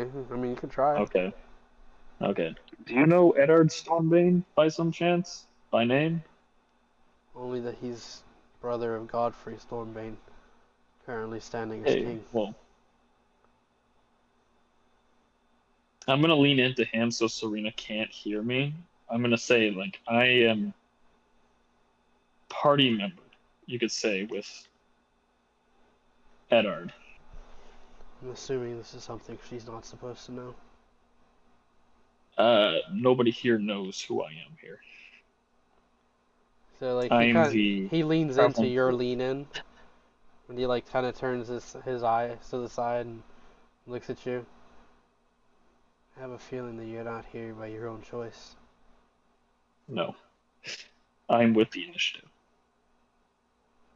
But as of right now, I am a worker, you could say, for the Lord of the North. I don't She's like it as much as you do. she's some kind of witch or something. Yeah, You need to buy some time. Think you can do that? I think I could. He like Serena, why don't we go and try and find the giant? Maybe he's got the money. he like gives you a shove, and he's just like, "Hey, like I said, just leave us alone, okay? Here, I think I got someone who can help. Just give me a minute." And, like he goes off into the house, and Serena like comes over to you. I saw you whispering there. What was that all about?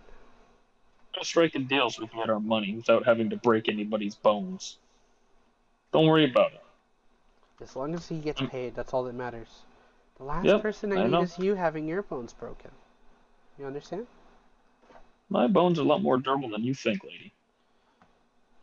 Lady, we're not on Oh, first name basis anymore? no, we are. It's just I want you to know that you should not threaten me. But it makes things so much more exciting, don't you think? I take those personal. She like kind of disapproves of that. But before the conversation could continue, It's a dwarven thing. We don't take threats to anybody.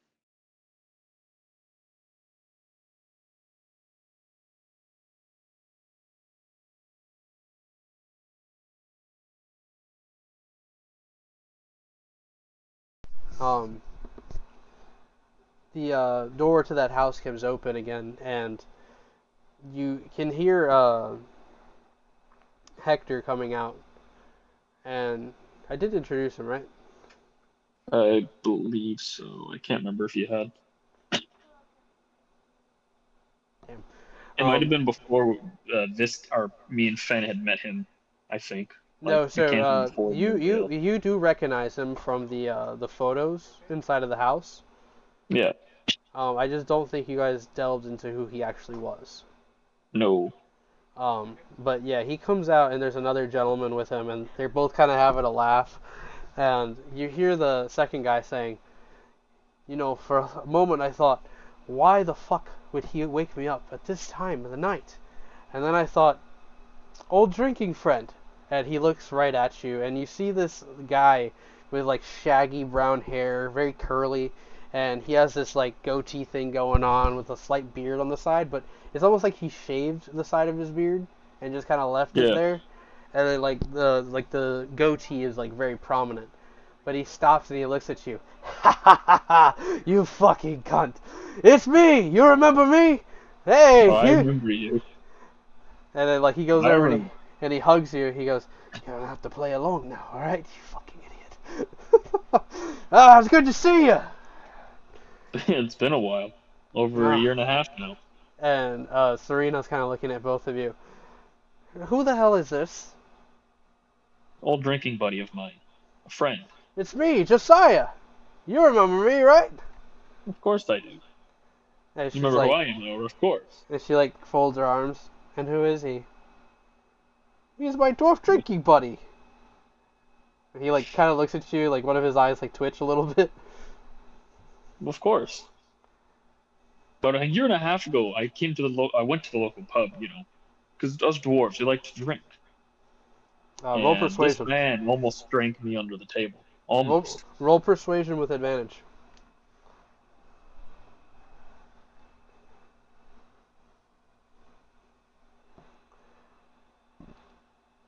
Okay, that's an 11, and... yeah. You guys taking all the good rolls. 11's my highest. Um, Yeah, you kind of like fumble your details a little bit here, but It's been over a year. this How new am I supposed to gentleman, remember exactly? he like looks you over. He's just like, ah, who cares? We're probably too drunk to remember our own last names at the time. But you don't Of even know course. mine, right? Of course. And he goes over. He's like, my, who is this lovely lady? This is Serena, my And she's like shaking her head, barking up the wrong tree. yeah. Where's the money? Money? Are we gambling tonight? We're not gambling tonight. We should gamble tonight. And he like grabs you by the arm, and he's like, come, let's go have a drink. Let's put this money talk aside and all enjoy ourselves a little bit. Hey, I'm okay with this. and Serena's like, I'm not okay with this. We're supposed to be doing a job right now. This is part of the job. We're gonna get our money, correct? Uh, Go ahead and make another persuasion check here with advantage. Okay, that's a 16 and a 19, baby. All right. With a 19, she's looking at you and she's like, rolls her eyes. Fine. Let's have a good night then. And she goes over and she puts her arm, like curls her arm under Hector and like Yeah. puts her hand on his and says, what was your name again? Oh, Hector Zulu. And he leads her into the house. And as you are following up with this new character, Josiah, he leans in and he goes, just tell me your fucking name, you idiot. Humongous. Now, come on. I give me know. Ironic. Oh, it's actually humongous. I know. Humongous what? Humongous. I think that if it wasn't for the circumstances, we would get along like brothers. Trust me. And you know what? I'm actually going to give him the shotgun that I had grabbed from their mantelpiece. This was your parents'. I've been holding on to it, but I guess you could maybe use it for when you need to defend yourself. I have my ways, don't worry. Come. We don't want to keep the lady waiting, right? Correct. And he leads you in, and they had set up a couple of lanterns. Got this nice golden glow to the room, along with the choice of paint that they put down. It's a very nice, cozy place. But in the corner, they have this table set up, and there's already cards laid on top of it. There's a couple of bucks, sitting in gold, just all over the top. And Yeah. Hector helps Serena into one of the chairs, and he says, a drink maybe? And she goes, I'll have something like water. Let's do water. And he goes, Water. No problem. I laughed at her. Ha! We're here to drink, not be pansies and drink water. I'm still doing my job here. And she You can't. leans back.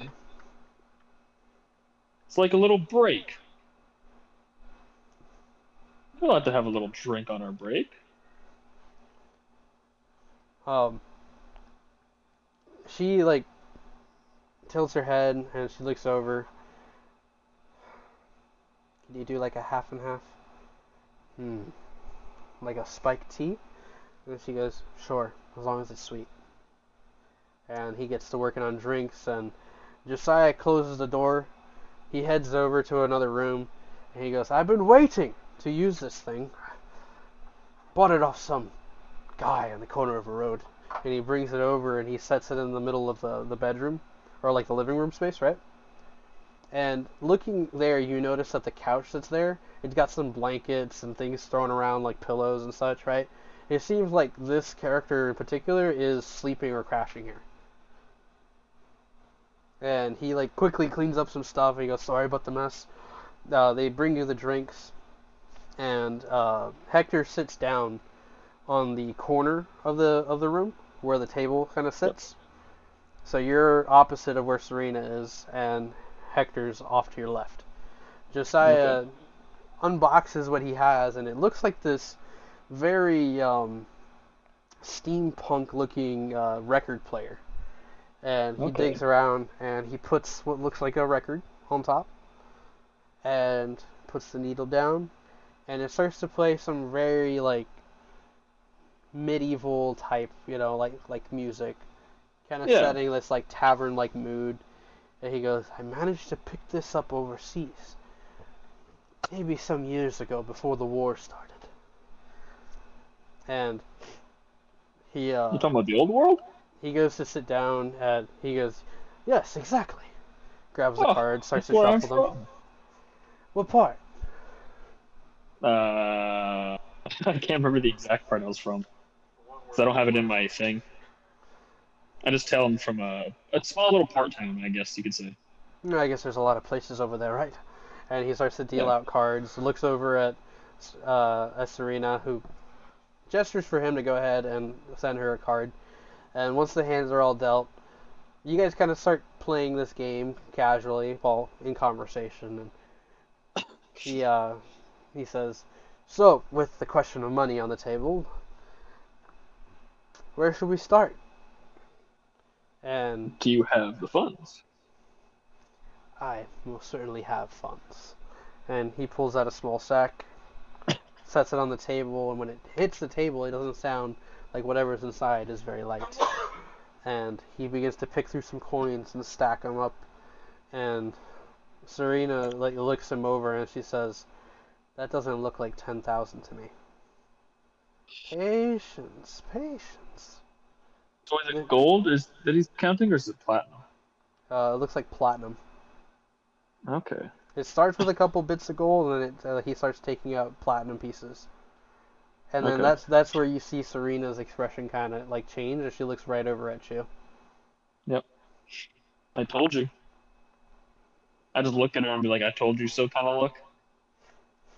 Um, you see that Josiah is there, like with his hands kind of cupped in front of him with his cards. And he says, so how does a pretty woman like you end up working with such nasty habits? And she like looks over her cards, leans forward, takes a sip of her drink, looks right back at him and says, I have dirty habits. And Hector is looking at his cards and he like leans over towards you, kind of gestures for you to look at his hand. And you see that he's written some sort of note on one of the cards. Okay. And it says under the table. I dropped my I dropped my cards by accident. Wasn't paying attention, quote unquote, and I dropped my cards, and I kind of like scrambled to pick them up as I looked under the table. You look under the table, you see everybody's legs, kind of converged in the middle. And as you Yeah. pick up your cards, you're looking around. You notice that Serena, under the table, her left hand, she's moved it down, and she seems to be gripping what looks like a knife on her thigh. Ah. And then you notice that Hector, to the left of you, he has what looks like a sawed-off shotgun. What looked like Yeah. came from a strap on the bottom of the table. He's taken it and now he's holding it like right at his hip, between the chair and the armrest. Okay. And opposite him, Josiah has the same thing. Okay. I in my head, I assume that they don't have the money, so they're gonna try and get rid of her. I'm going to slide my hand up Serena's leg as I'm coming up, and I kind of give her like a little wink, and I kind of shake my head, no, it's okay. Kind of bring her guard down if I can. She just like looks down at you, raises her eyebrows, surprised, and kind of smiles. Do you go back to your seat, right? Yeah, I go back to my seat. She looks over at you. Did you find everything you're looking for? I found quite a bit. I think I like what color of undergarments you're wearing. Hector raises his bid And he looks over at her and he says, "Do you like doing what you do?" And she, like, arrogantly, just kind of, with a wisp in her voice, says, "I enjoy doing anything that makes sure that I look as pretty as I am all the time, have anything I want, and everything I'll ever need. It's called a job." And he, like, shakes his head, like, I had a job once, too. And he leans forward. My job was to protect the king. My job was to protect my comrades and my generals, the people. But for every time that I was ordered to do something that I didn't like, or ordered to do something that was difficult, causing the death of so many, I knew that I wasn't truly where I needed to be. So when it started to feel wrong, I asked for leave so I can come home. Imagine the shock coming home, finding out that your parents were killed in their home. And your little brother and sister had to take care of things on their own.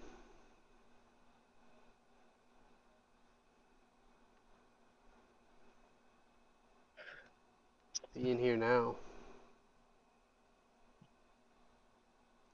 I'm glad that I chose to come home. I'm sorry And for your loss of your parents. he, like, looks at you and gives you, like, a nod. And Serena finishes her glass, sets it down, raises her bid as well. And she looks at him and says, "So, in short, you're a quitter who doesn't set very good examples for your younger brother and sister, failed your parents, and now, from what I can tell in the tone in your voice and the tension in your jaw, you're willing to put their lives at risk right now." I kind of look at her like, what are you saying? Or like, I don't feel like, no, I don't. I look at her and I say, I don't think you understand the kind of position that he's in, financially or emotionally. Because as How you said, you enjoy your job. You enjoy doing what you do. Some people need a job to survive and they don't enjoy it. I understand what it's like to be in an army. I know what it's like to lose family. This is why I can safely say that I can sympathize with him. He's not what you think he is. he's definitely not carrying the 10,000 gold that we came for. And neither is this charlatan that he's pulled to play this game as a What game? distraction. Distraction. We're just sitting here having a nice drinking card game. Did you forget what I told you before you walked up that road? No, I didn't. But I'm a lot older and a lot wiser than you. And Josiah, in the seat next to you, he, like, leans over to her and he throws his cards on the table, and he just looks her in the eye and he just says, "I don't leave anything to chance, you dumb cunt." And then at once, both shotguns go off under the table, and you Can see I dodge this? look. I'm gonna brace for No, this. no, no. So, like, you're sitting opposite of her. They're Okay. pointing in her direction. The shotguns go off, and you see a look of surprise of pieces of the table explode over her. and she looks confused, and she starts to pull away from the table, and she collapses and starts to kind of crawl away. Mm-hmm. And you realize that they blew her legs off, Ooh. and she's like trying to like make some sort of like movements with her hands, and she's like, what have you done to me? And I'm she's gonna looking at her stop her. hands. I'm gonna stop her. I'm gonna step on her hands, so she can't do anything.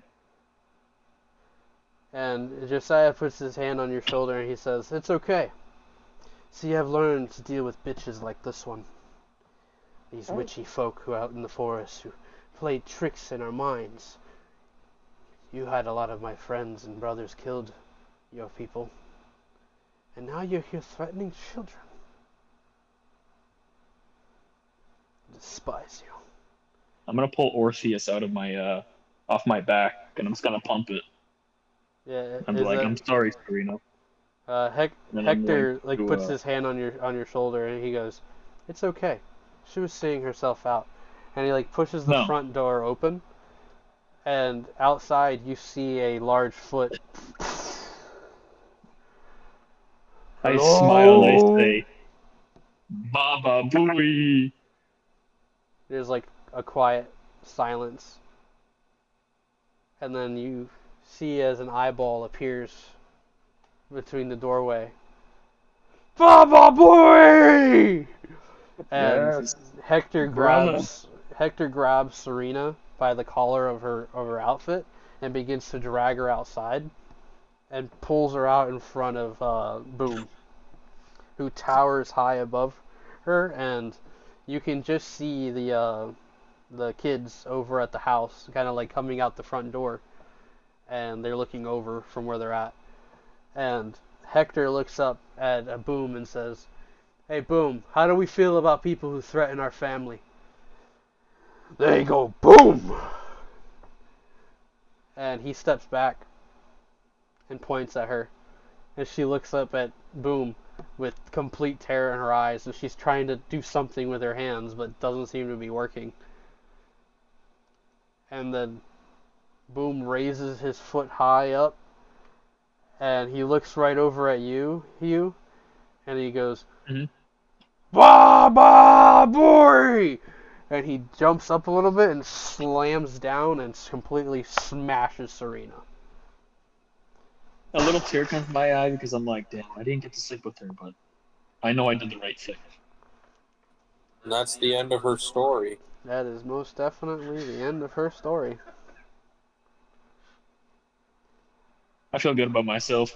With the splat of blood going everywhere, the gentleman, Josiah, goes into the house, grabs this large broom, and he just starts brushing the dirt with the blood, kind of raking it almost. Just Can I go steal whatever money that's valuable on her if I can?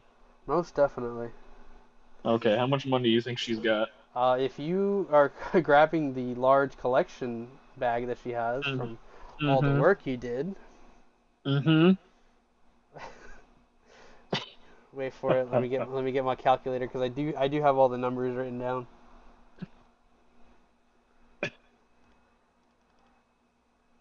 You know, I'm just gonna say screw it. I'm gonna give it to the family so they can at least, if they need to move on, they can leave. They don't have to stay here because I know the lords will come looking for them.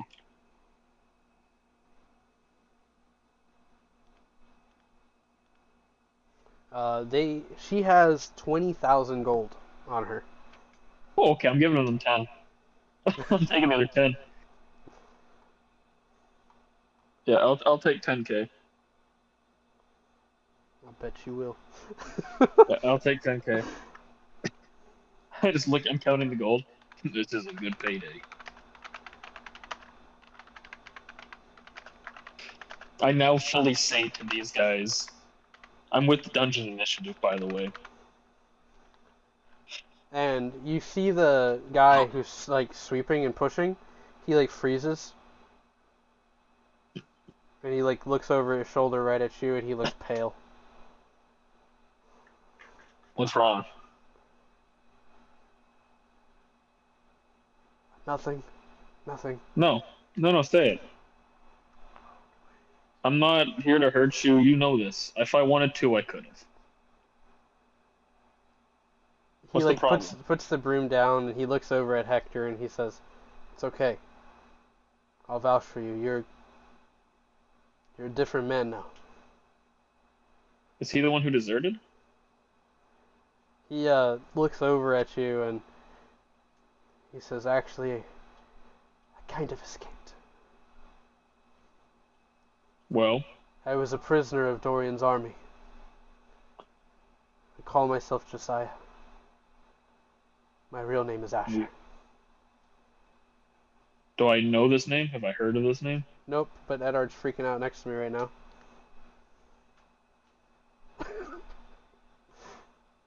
And the kids run across the field looking around at the bloody mess. "Oh my god! Hugh!" And they run over and they give you a hug. I give him 2 hugs as well. Hey, "It's so good to see you again. Even how though you you're kids covered in doing?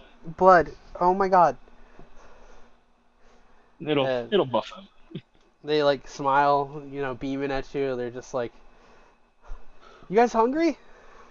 No, I look at him. I'm starving, And like, and I give Asher kind of a nod, like I'll get you out of the pickle you're in. Don't worry. Boom like raises his foot and he goes, "I have to go clean now." And he like stomps away towards the lake.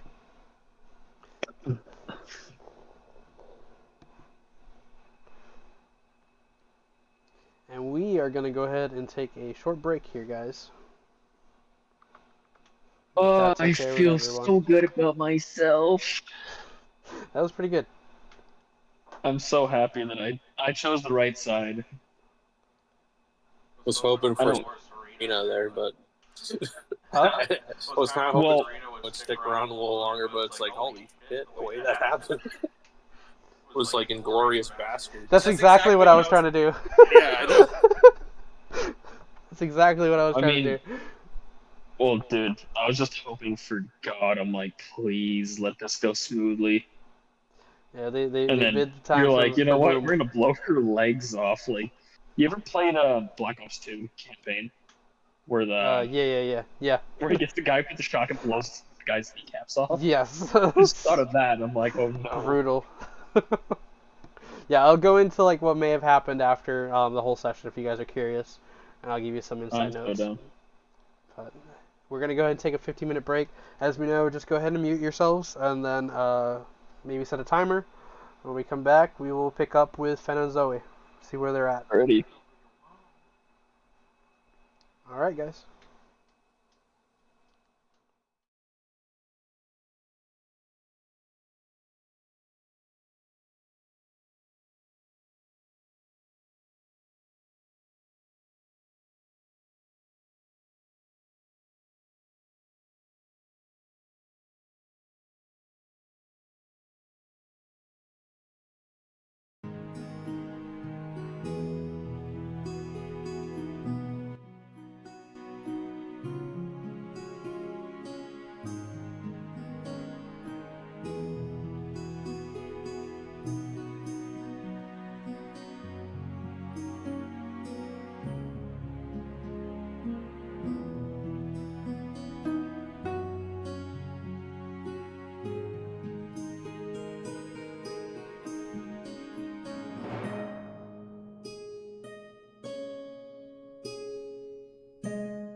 Alright, I'm back. Everybody else back?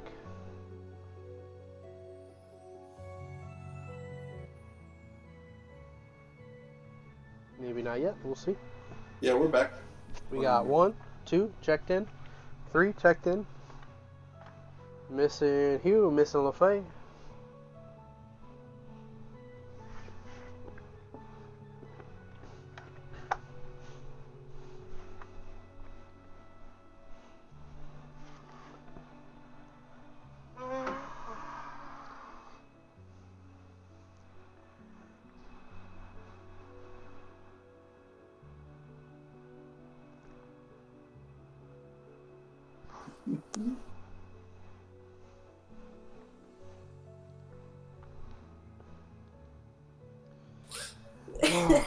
So we had a nice little breather.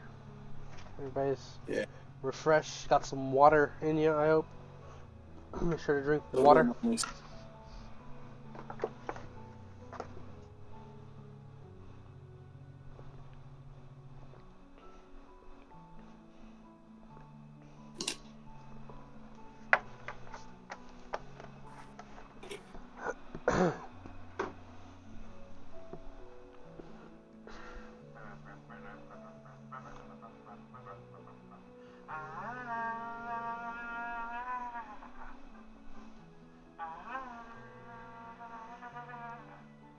I come from the land of the ices.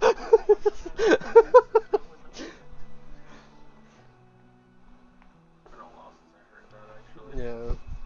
Honestly, I've heard it so many times that I just kind of skip it now. Yeah, well, shut up. Oh, you know, sometimes. We're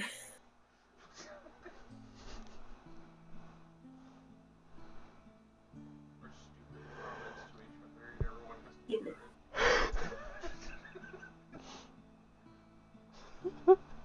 It's like now they know what we both have done all our lives.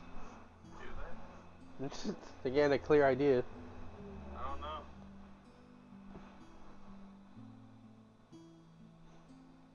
Isn't that make it possible? Yep. Alright. Since it's Fen and Zoe, we can start.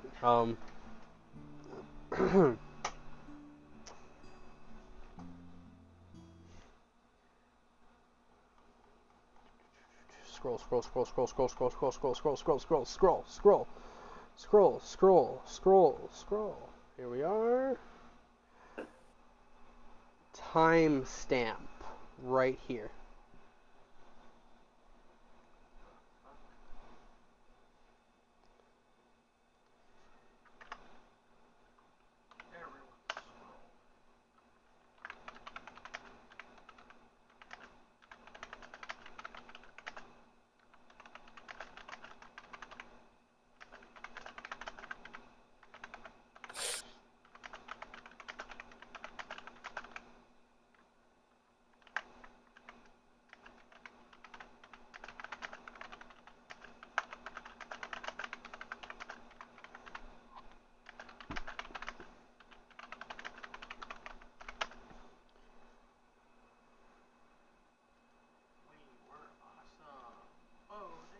So, you guys chose to go down the right path, correct? Or, Yes. well, when last we saw, also, Sam was having a very serious episode. Yes. And it seems to be continuing as he's, like, kind of shaken and looking around, like, wildly. Some of the other Night Knockers, like, you know, like, comforting him. And Edgar looks to you guys and he's like, what do we do?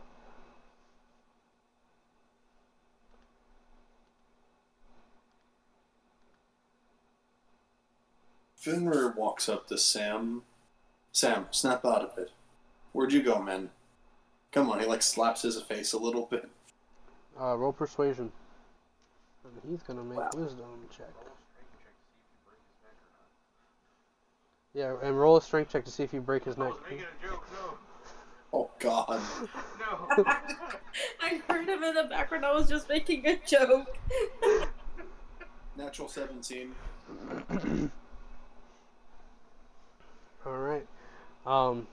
The 17, you give him the smack, And at first it's kind of like his eyes glaze over for a moment, and then he closes them, shakes it off, and looks right at you.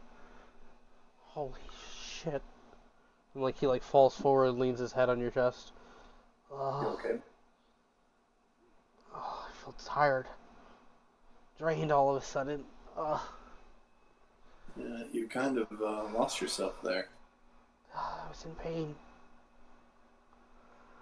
It's like I was in this hell, and I could see other people. They were all laying down around me, and I could see the others, her brothers from.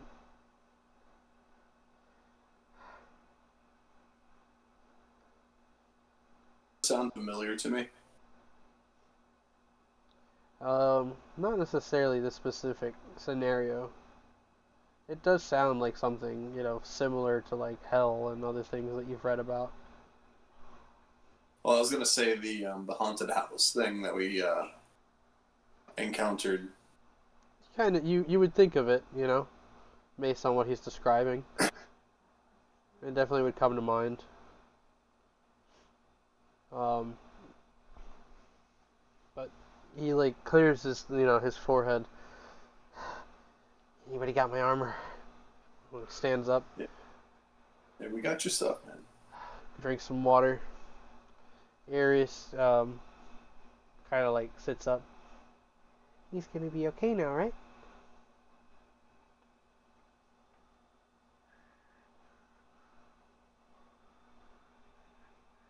Sam puts on his armor. Some of his men help him strap it up. And then he digs into his pocket and pulls out a potion and downs it. And you can see him kind of like shake off like this shiver that goes through him. And then he looks around at all of the night knockers.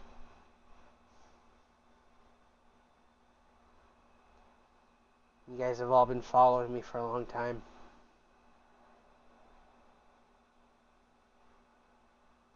And even though we're following the initiative, we don't just stop being who we are.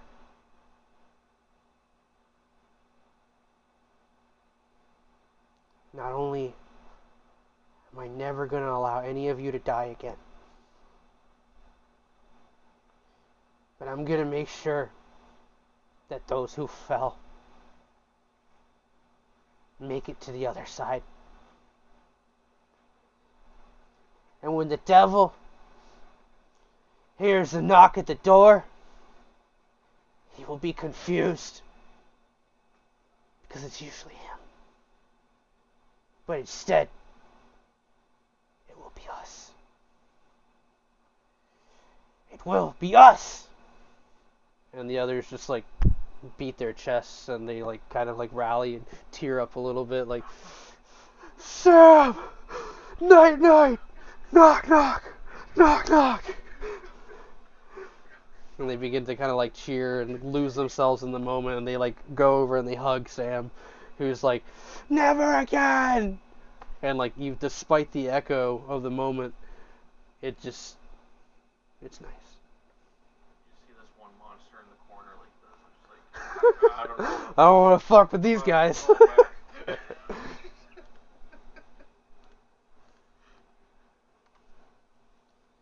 So we go now?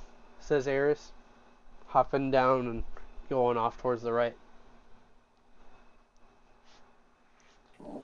Lead the way. We doing this, Zoe?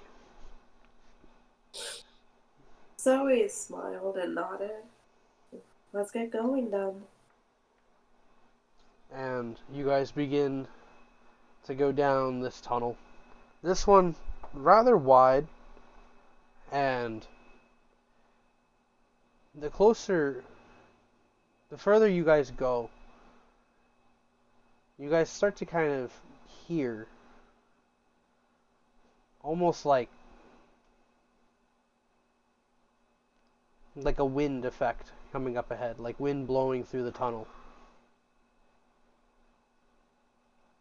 Air's ears perk up, and he begins to kind of like trot a little bit faster ahead of you guys.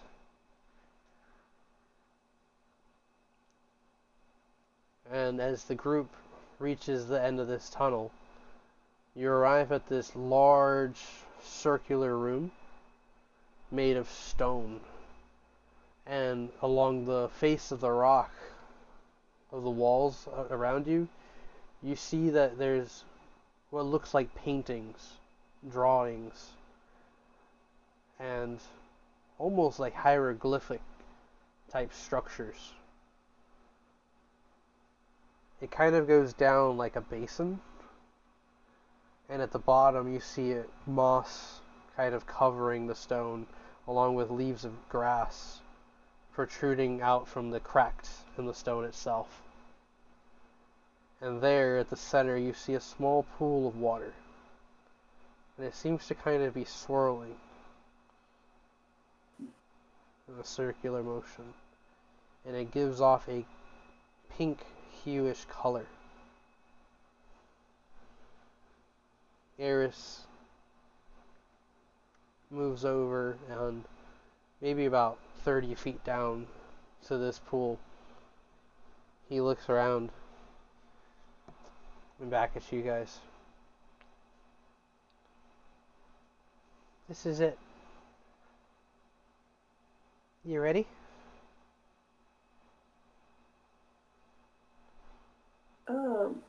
Zoe nods and smiles gently.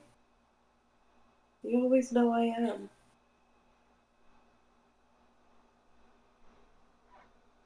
Eris runs over, curls himself around your legs real quick, and then kind of leads you towards the bottom of this basin. What's everybody else doing? I'm watching closely. Some of the other night knockers are looking around at the room, taking in the structures, looking at some of the glyphics. Edgar goes over towards the opposite side of the room, and he's kind of looking up at these paintings. He glances back at you, and he says, "Is this what we are here for? Is this what we can expect?" He looks over at the paintings. And looking them over, you see that there's paintings of people kind of enjoying each other's company, maybe family and friends. And in every one of these paintings and images, there's always animals of different kinds and different expanses of these paintings. And it almost looks like they're living in peace with even carnivorous type animals and such. But as the painting kind of goes off to the left towards where Edgar is looking, you see that there's a shift around a forest, and there is what looks like a spirit version of people, along with spirit versions of these animals, most of them traveling very close to each of these humanoid people, such as the companion that Zoe has now.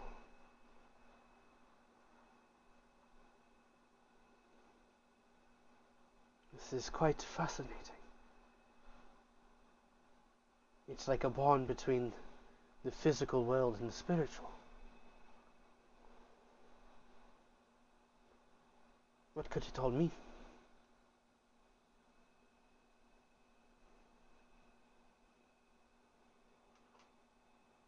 We always talked about a balance between beasts and, well, humanoids.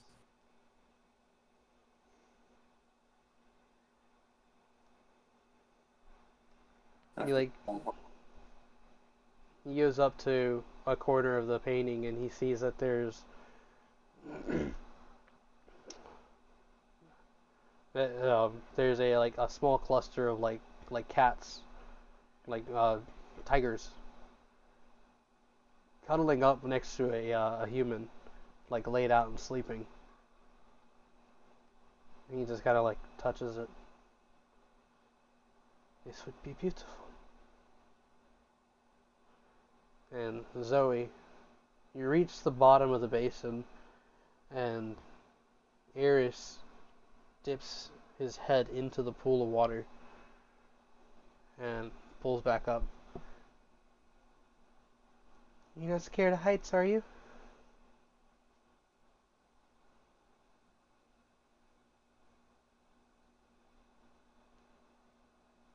Really? Why? It's a bit of a drop from here. But I'm with you. And we trust each other. Of course. Finra looking over at Zoe and Eris. I assume I'm not allowed to join you guys down there. Not just yet. Okay, Please stay here and watch over them. I will. Zoe's gonna go walk up towards Fenrir first and kiss him lightly on the lips as she smiled. I'll see you soon, I promise you.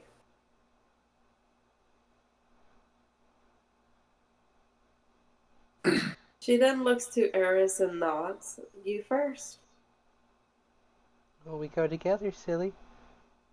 She picks him up and jumps into it.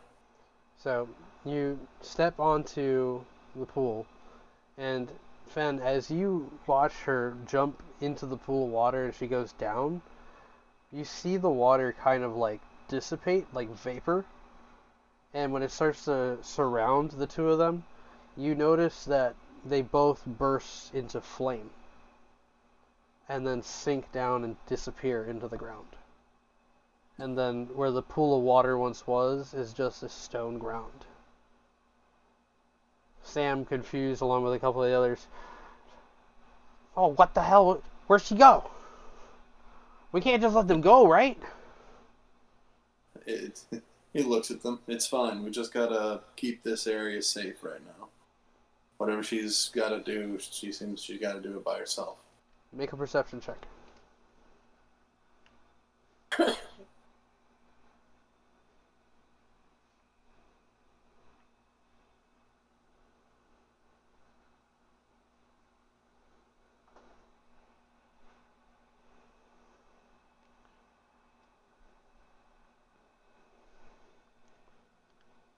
See anything?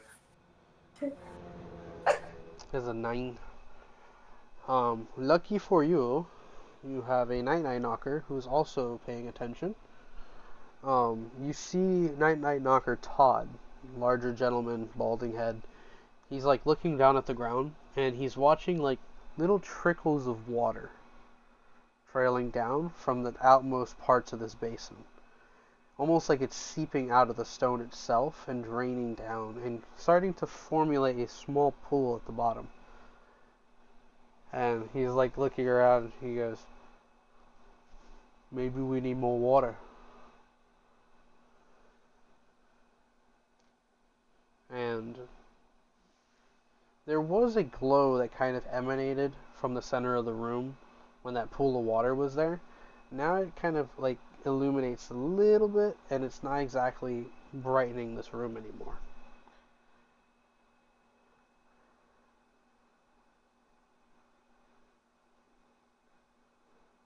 I'm just gonna pull out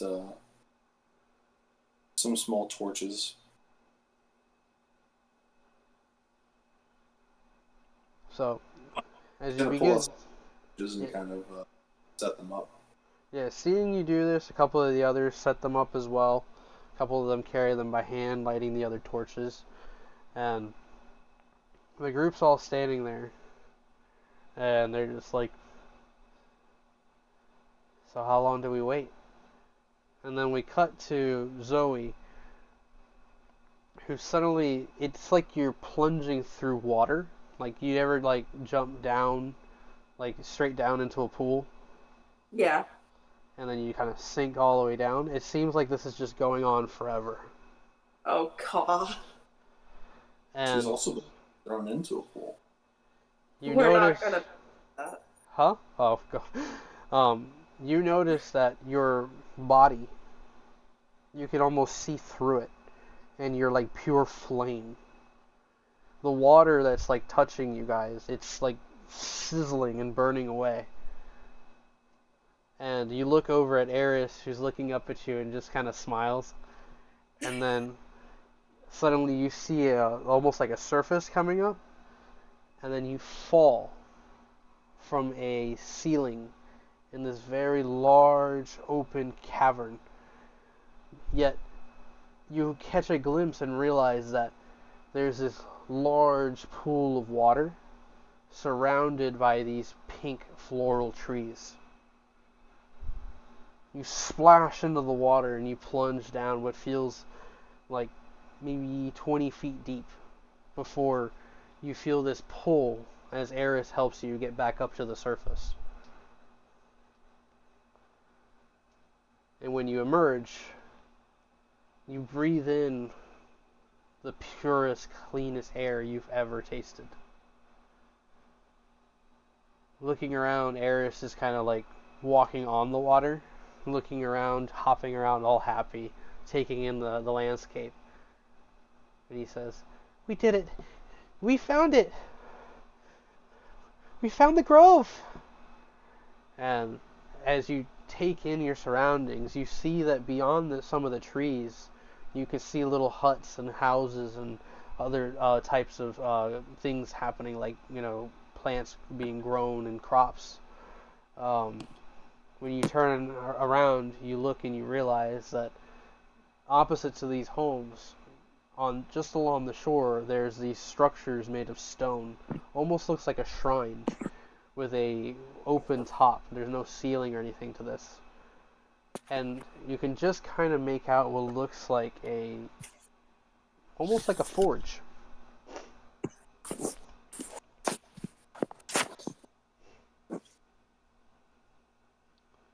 What do you do?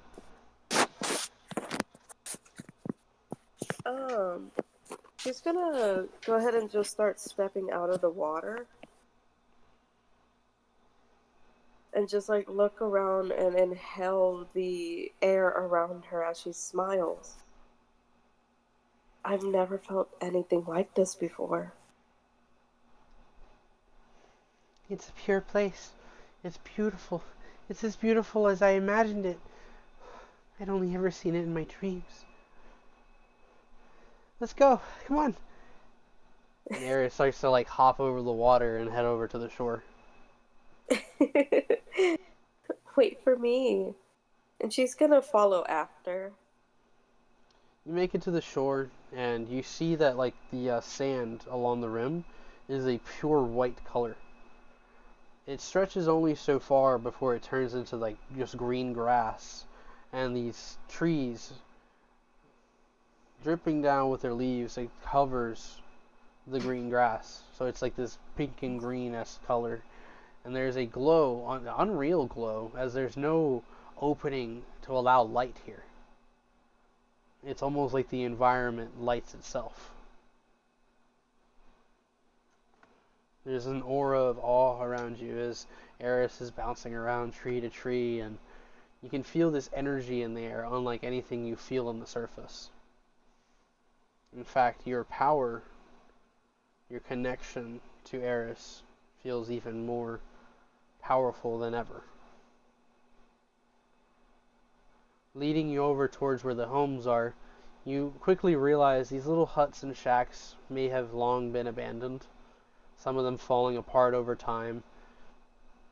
There's old structures and signs of people farming and doing things like that.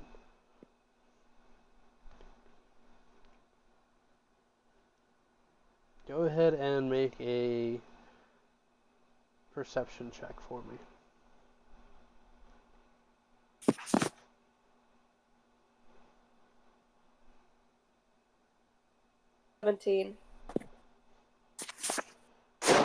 As you walk around this little village, Eris kind of like has this little hop to him, and you notice that Eris isn't glitching out into the green flame or anything like that lately.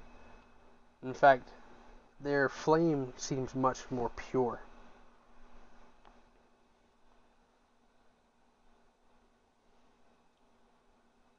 You catch glimpses of what you feel like are people watching you from the windows.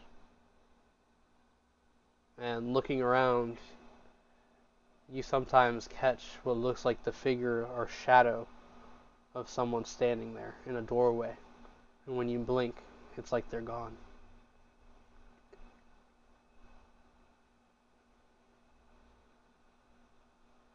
Don't worry. They can't hurt you. They can't hurt us. In fact, they're just like you. At least, like us.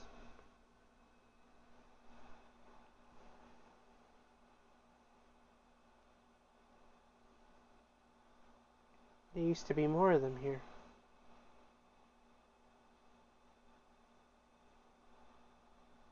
But that's why we're here. Did they disappear?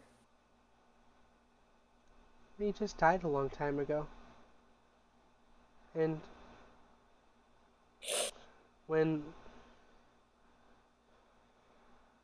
people stopped coming to maintain it, it was sort of forgotten.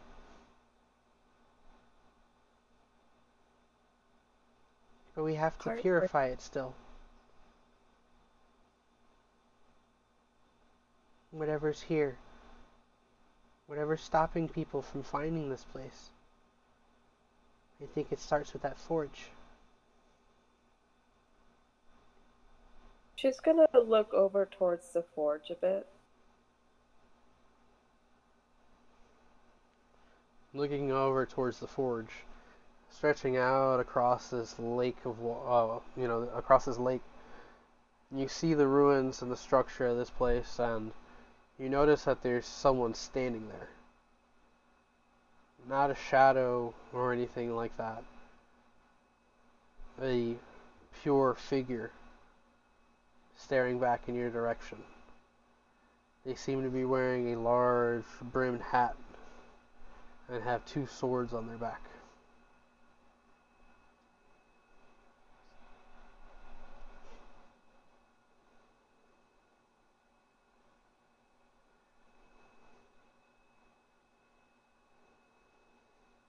She's gonna, look him over from where she stands. Who are you? They just tilt their head. Eris lowers their head and kind of growls.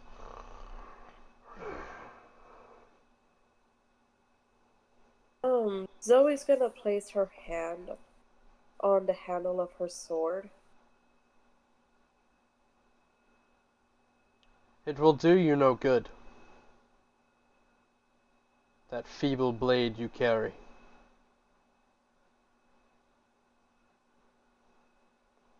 And your resolve is not strong enough to stop me.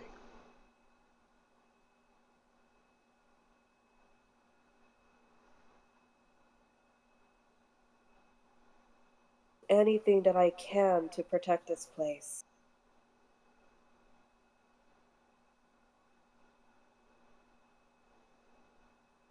Were you the one interfering with my friend? This is no longer a place for your people.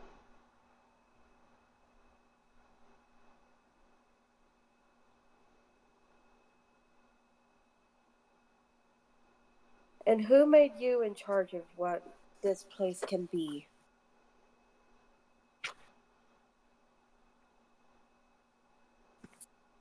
He starts to take steps in your direction, kind of circling around the lake itself.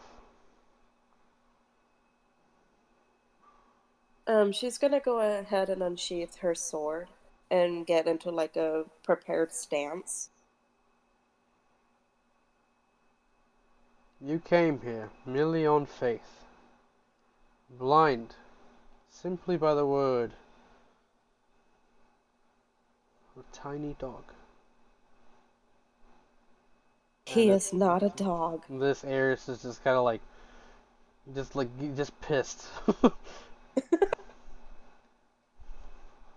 sure looks like a dog.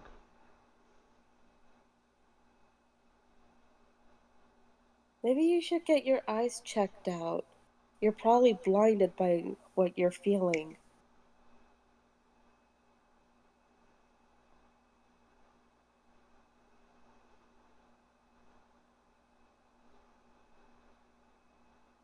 He continues to stare in your direction, saying nothing, not moving. Now, who are you? I will not ask again. You seem to think you're the one in control here. Let's not forget your friends in the other room. And you are here alone. Fenrir, you and the Night Knockers, notice that the torches begin to flicker.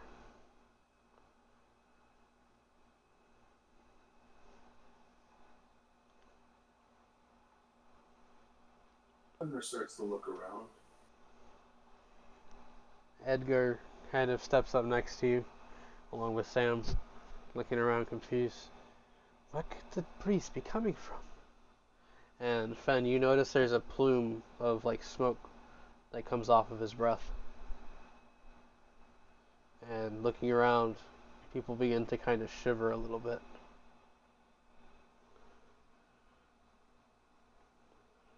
Fenrir continues to look around and he looks at Sam. Sam, phalanx.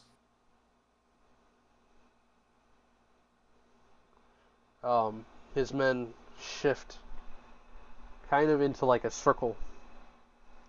A couple of them at the center, with spears pressed between and over the shoulders of the other guys. You're at the center of this, along with Sam and Edgar.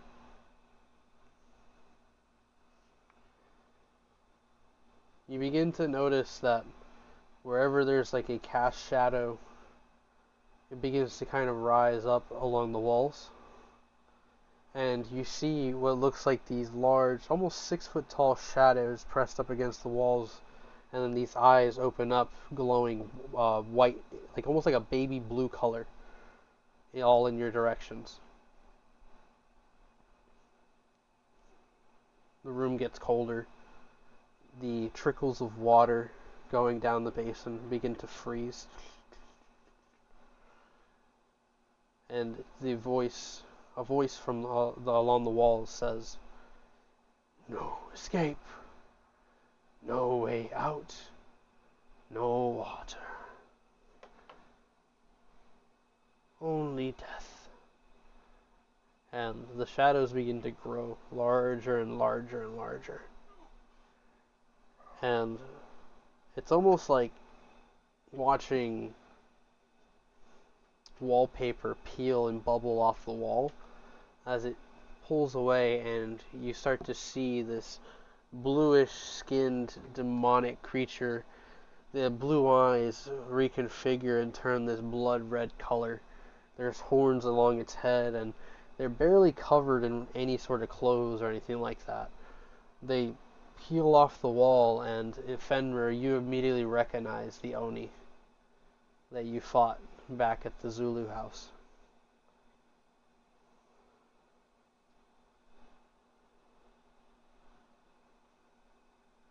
The Night Knockers all readying themselves against 4 of these shift and raise their shields.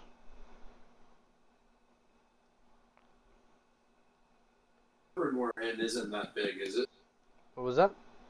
The cavern that we're in isn't that big, is it? It's like this large oval type room. It's large enough to fit what's in here. Okay.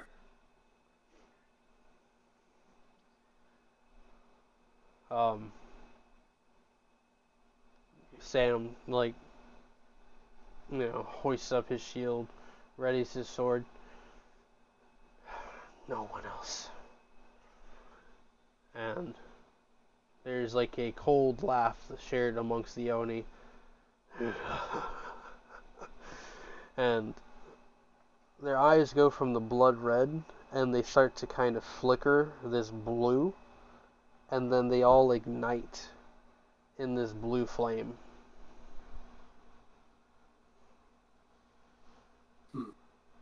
Cutting back to Zoe. You're standing across from this character, this figure. He looks you over and says, "It's no longer time to talk." He reaches back and pulls his two swords. "Let us see how strong your bond is with your spirit." And he readies himself.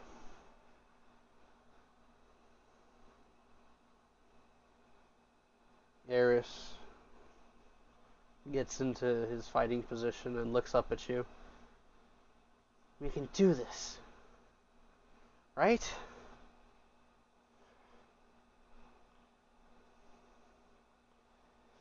Zoe? Smile. Zoe's gonna smile. Zoe will smile at the notion of Eris. As long as we're together, we can. I promised you that before. And I've always kept my promise.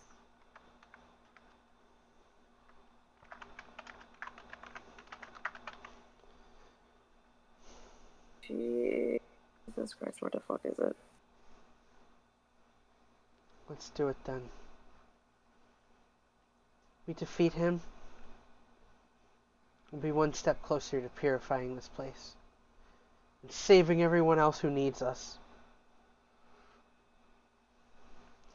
We will connect the spirits with their people. And the mysterious figure readies his weapons. And we cut back to the capital.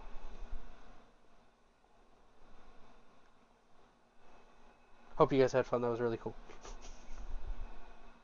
Overall, I just enjoyed that so much. Rip Flame Striking. What was that?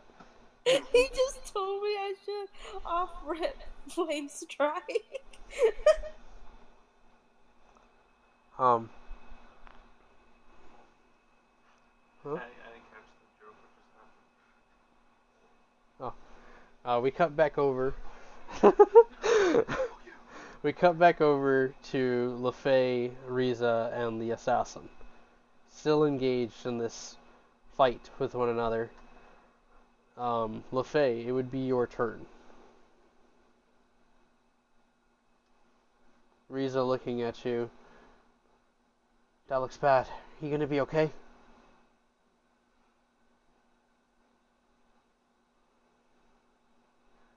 "Don't tell me Lafaye Mimil. Mimil, you... Lafaye, you better not have Mimil!" Lafaye!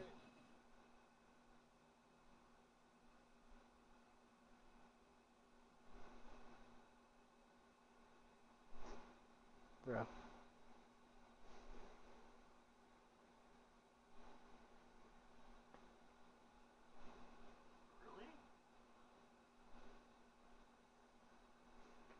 I don't know.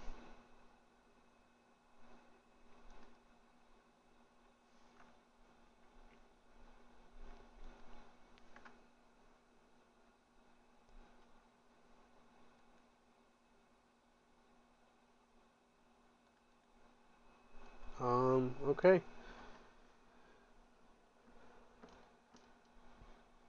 That's awkward. Please leave your message. Okay. Okay. We cut to Eddard. I gotta get my makeup on. I gotta get my costume. Okay. They need me on set.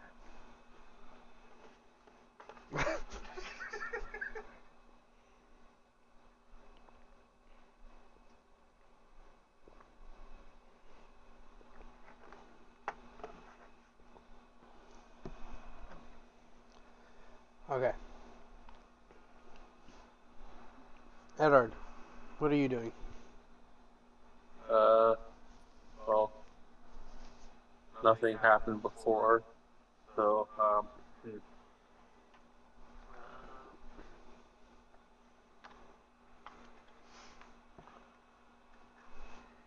just still feeling kind of frustrated about still not making a connection and everything. Like,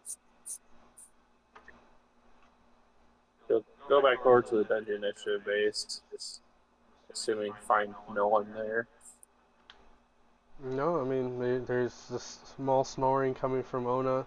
The the three wolves passed out in the main room. Queenie outside.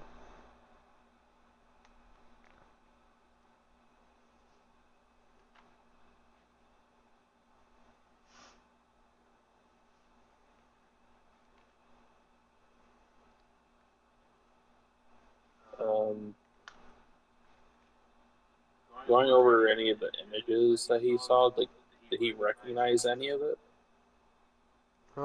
Just like faces in here and there, like again, like a lot of them were familiar to you because you were focusing on people you were looking for or care about. Sometimes they would flash randomly to something vague. You can do a wisdom check, or you to try to like get back into the state that you were in, or you can try to like meditate on what you already have. First, try and meditate on like what I got right now. To go through all that info. Okay. What would I roll?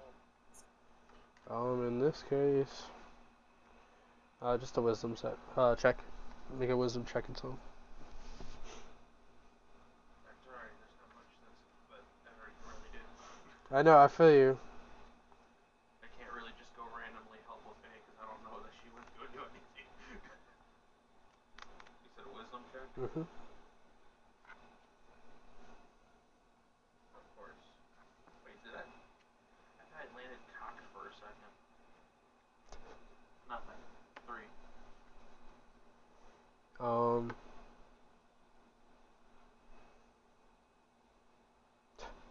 Really? Yeah, it's just a 3. A 3! Maybe Eddard needs to go find something else to do. I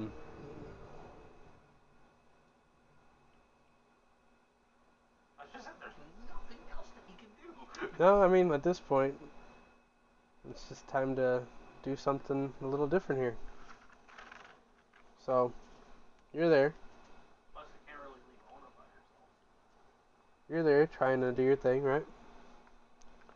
And you notice that there's someone off to the right of where you're sitting, near the railing, just before the doors of the initiative, kind of where people can overlook the garden. You notice that somebody like walks up there, and they're dressed in like this all blue dress. It's very tight on them, and she has her hair all done up, her makeup's all done, and she looks like she just got back from prom, essentially. Yeah. Woman probably in her late 20s.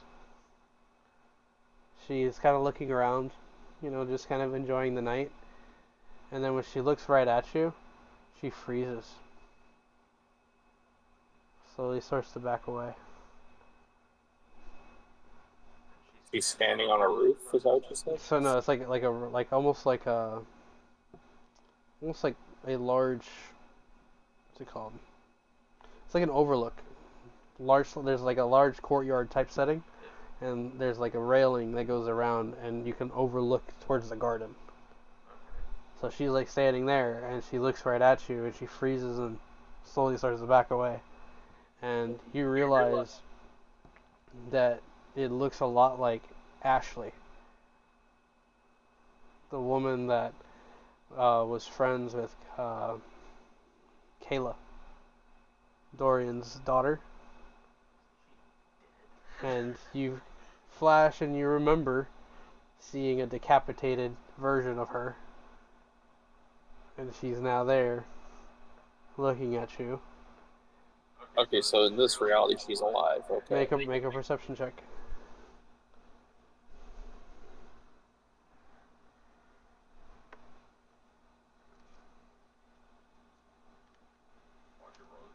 The first high number.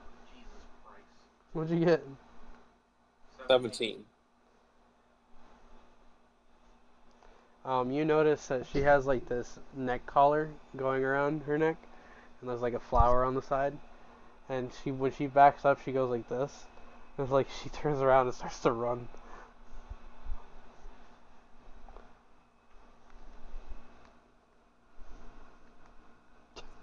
He starts to run. She's running away from you.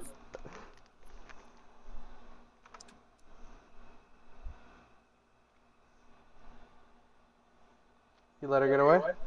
I guess so. I'm not sure if that's something Eddard would really care about. I don't recognize the flower thing you just pointed out.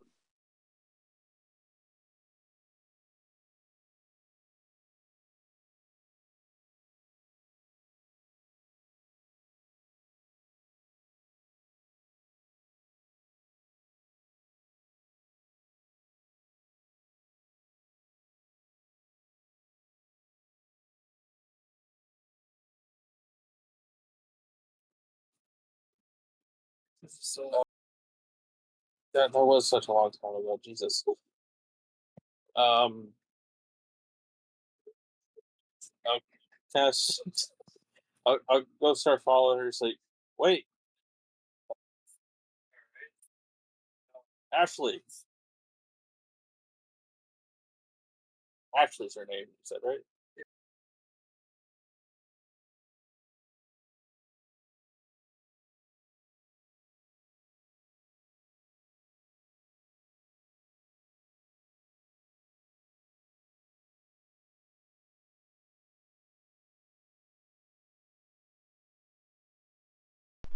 Um, yeah, she continues to run.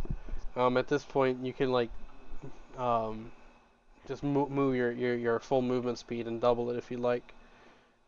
She seems to kind of be running alongside the left of the castle, heading south, and she's getting close to like the front doors where like the main hall is at. She's not very fast, so you do start to catch up to her. Make a dexterity check as you start to kind of come up close. Mm-hmm. Or athletics. Check or say it? Yeah. Wait, A check. It's a check. It's a check. You want me to do athletics or? Yeah. Dice? If you have like proficiency in athletics, just do that. Okay. Pretty sure it'll be the same outcome. If you have the same stats, but if you're proficient with it Never or mind. 21 on that. 21. So, with that 21, you do catch up to her. Maybe like grab her by the arm. Yeah. She like stops in her tracks and she's like, no, no, no, no, no, no, please, please don't hurt me. No, not gonna hurt you. No, no, just let go, please. I know, you're just gonna kill me. I'm not gonna do nothing. I swear. What the fuck are you even doing here? What the fuck are you doing here? Godfrey didn't say you'd be here. Wasn't really planned to be here, but seriously, how are you even here right now? I'm not supposed to talk to you. Please, just let me go. I'm in danger. You have to let me go. Just tell me what's going on. Why did you run? Roll persuasion.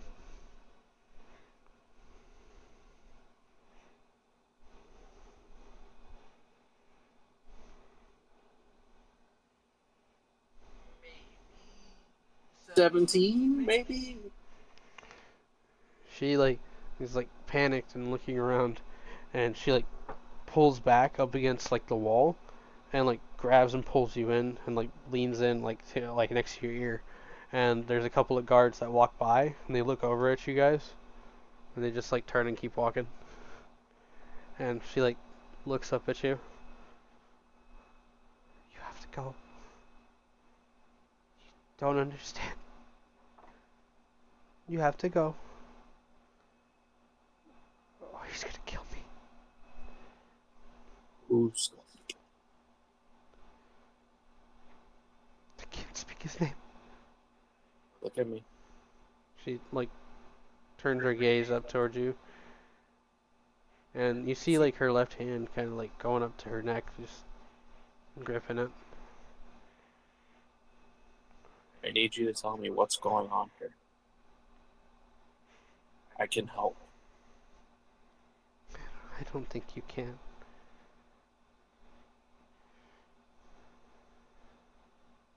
Is my brother in danger? You're asking me something very dangerous right now. You're not even supposed to be here. You're not supposed to be here until...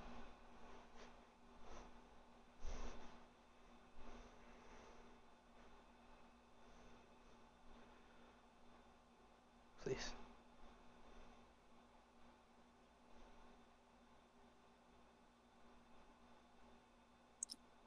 Just tell me if my brother's in danger and I'll let you go.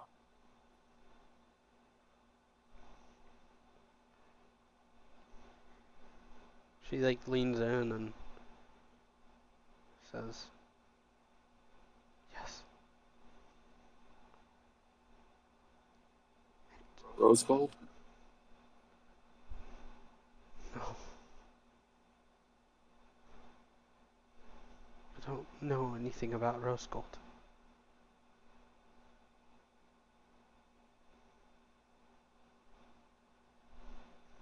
I can't tell you anymore.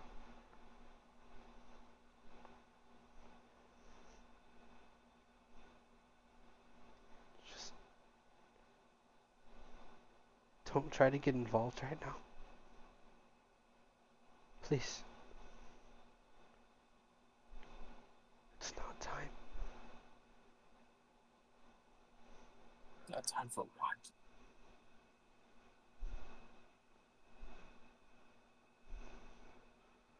Soon. You and your friends will be here together. And that's when he's gonna need you. Can't tell you anymore, please.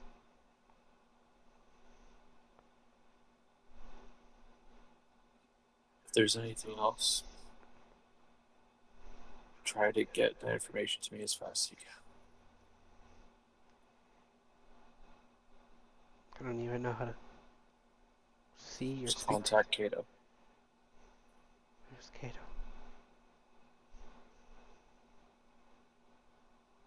Didn't she meet Kato at one point? Yeah, she did, but she don't. Damn it, this bitch doesn't remember anything.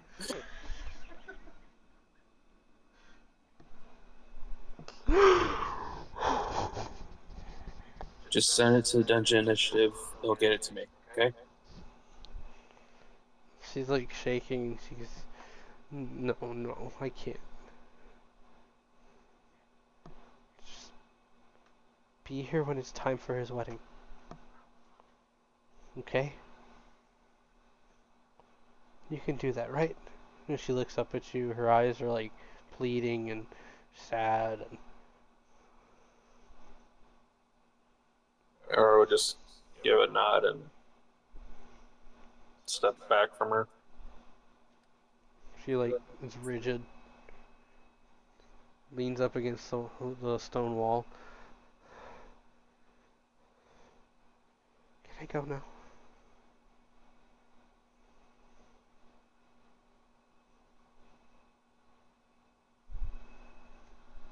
Right. She worked for the Gray family, right? She was friends with Dorian's daughter. And if you remember, she's also the reason that Godfrey, Kayla, and all the other girls ended up at that mansion.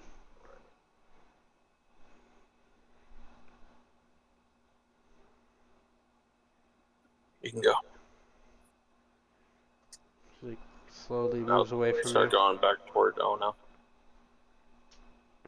Last thing you hear is her kind of run off.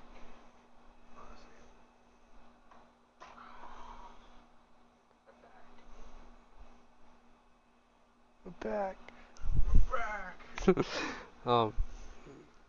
So you head back towards the room, and you see that Ona's kind of like repositioned herself, and she's like clutching two pillows and just like squishing them.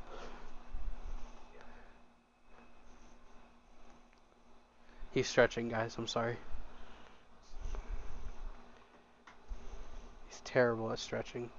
You should see it. Sorry, guys, it's my back. Boomer. Oh no, he called you a boomer. God damn. Kids these days, no respect. Kids, yeah. Okay, so I want to sleep. Yeah.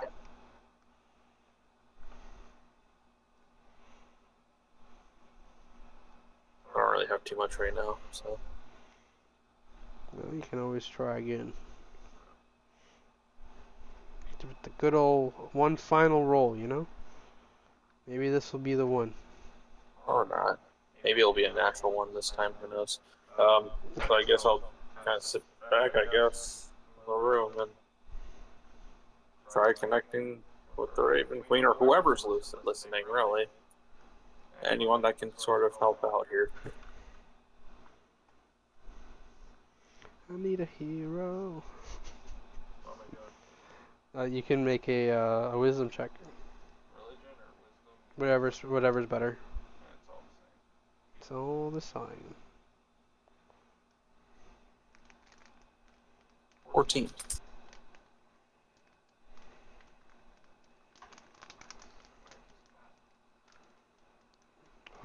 Do it with advantage though, because you have your locket. Yeah, remember? Or your pendant for the Raven Yeah. Queen. I noticed you only rolled once. Oh, that was better. What was that one? Dirty 20.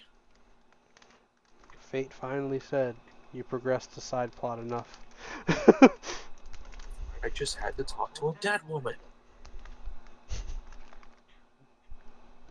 The way you said that. I got enough experience points. So, you sit down, you put yourself into this mindset,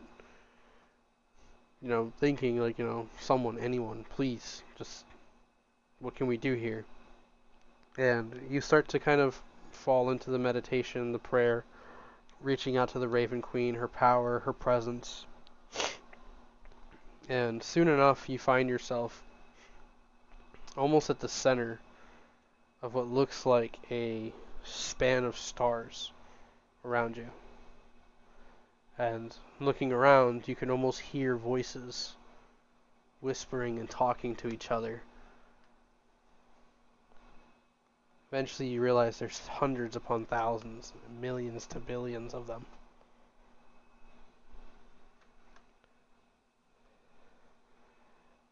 They all have this white glow to them.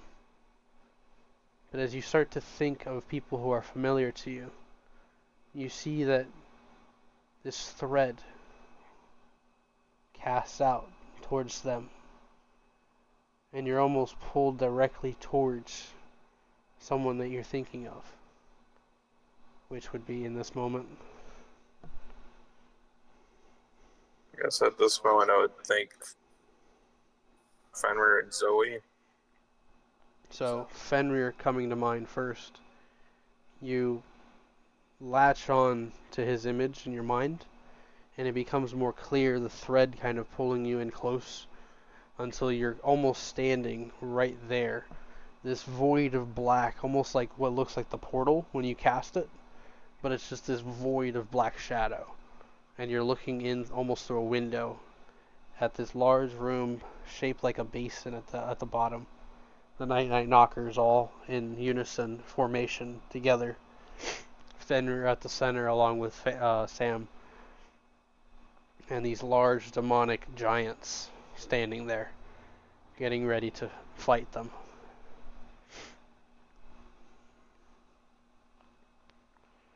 You feel this urge, this connection, almost like you could physically go there.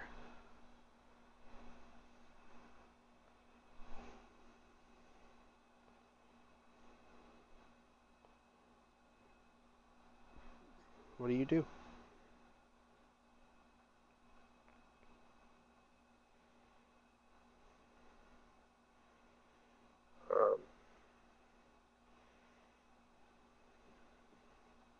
I'm not seeing any sign of like where that is. You don't recognize exactly where that is, no.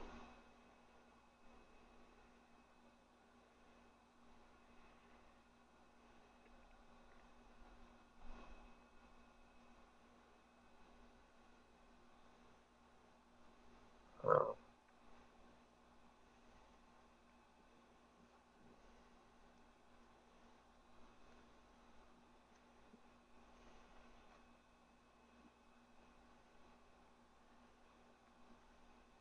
Do I even understand like what's going on right now? Like, is this just like a vision of what's going on right now, or So, what? you've had moments like this in the past where the Raven Queen can, like, show you, but you're realizing that her presence isn't there this time. It's almost like you're doing this yourself.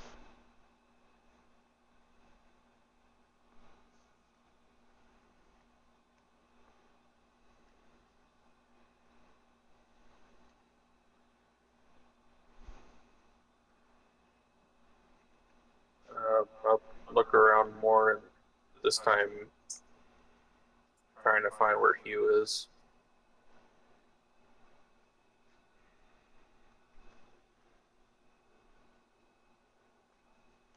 Make a wisdom check for me.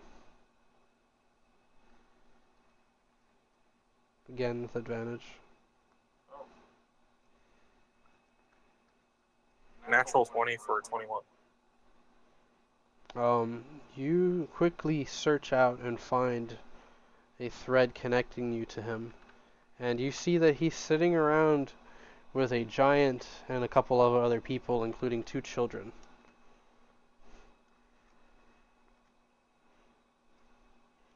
Now it's almost like you have both Fenrir and an image of Hugh.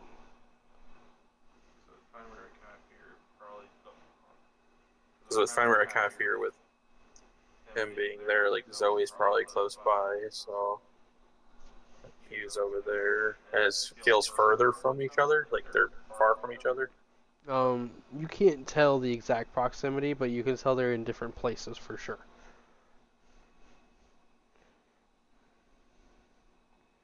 In fact, I guess you could. From like the point where they came from, it looks like they're not too far apart in constellation. If that makes sense. Yeah, it sort of makes sense to me. Yeah. Okay, cool. So they're close, but maybe not like immediately close to each other. Does this feel like something that like both things are happening at the same time, or is this like timey wimey stuff going on right now? Uh,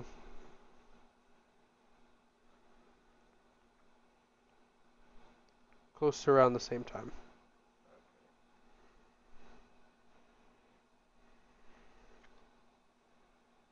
I'll try to get a read on Lafaye to figure out where she's at, since she keeps disappearing.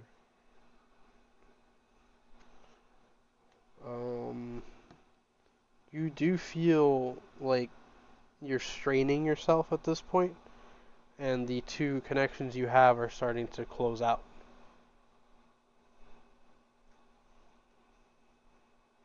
So if you're going to try again, this time it'll just be the roll with no advantage.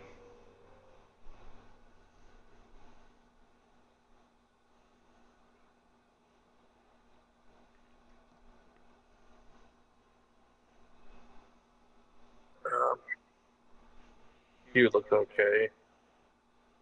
I'll push more on Fenrir.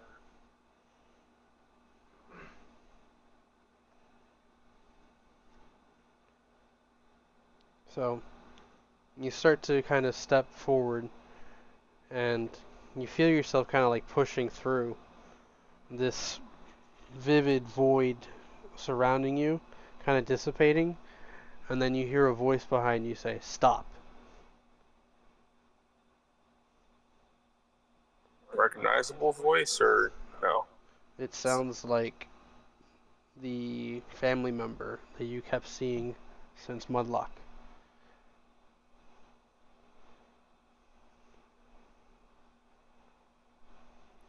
Why should I stop? Last time we spoke, I thought maybe we were headed towards some sort of reconciliation between each other.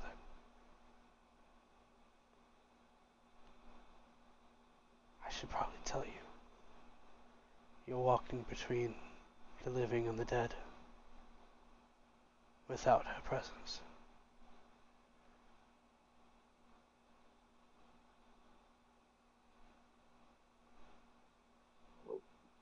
I have a feeling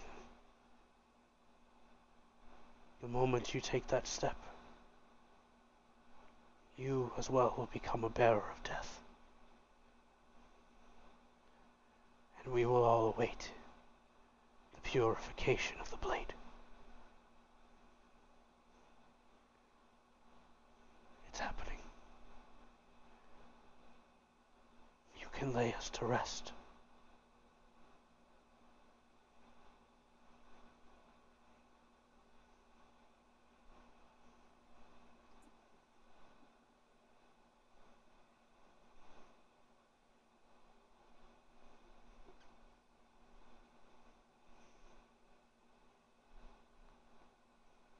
What would that mean if I step through this then?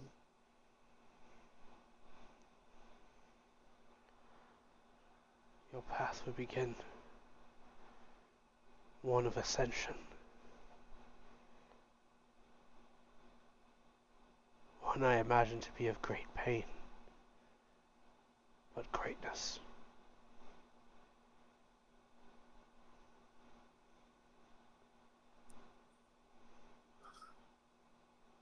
Will everyone be safe in the end?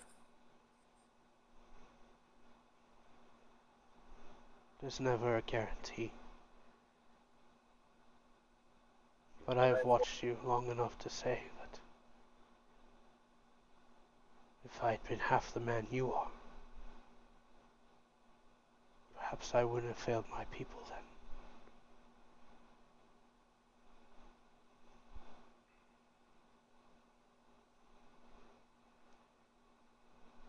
You are the one who walks between worlds now.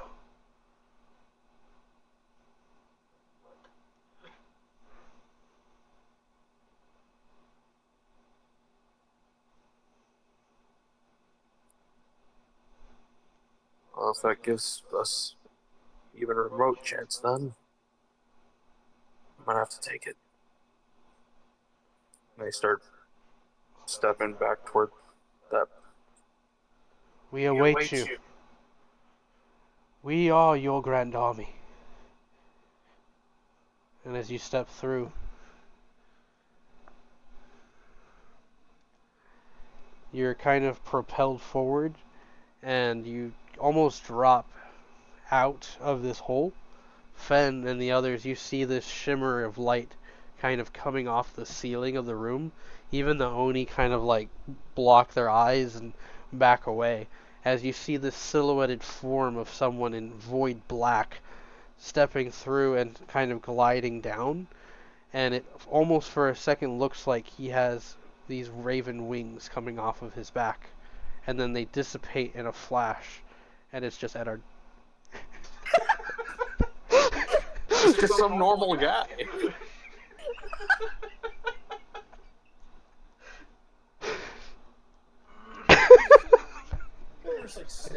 I'm hilarious.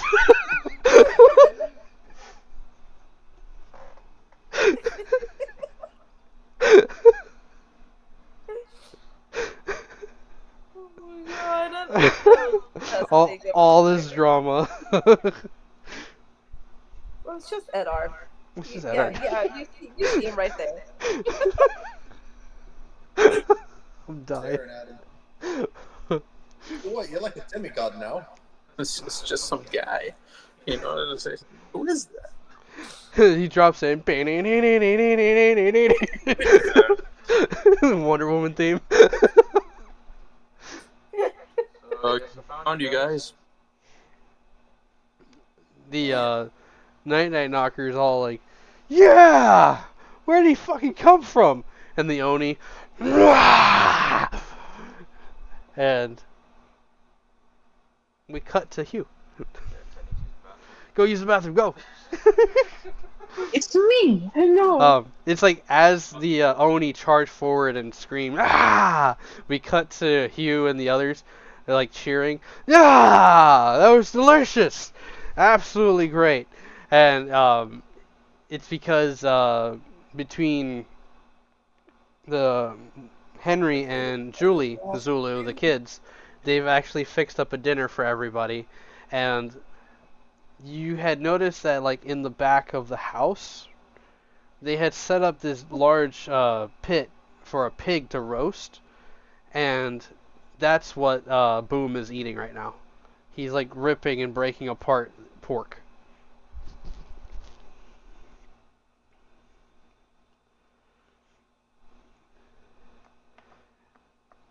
But did did he go to Mimil too? No, he actually said it's a me. Oh, he said what? He said it's me. Like, I Oh, heard him say that. Hugh! estás aquí, amigo. Oh, sorry. When you started talking about pork roast stuff, I thought it was like still other people's turn. I No, wasn't paying no, attention to that. Pork roast for me. Oh. the Zulu family is cooking up a late night dinner essentially, Oh, and second feast.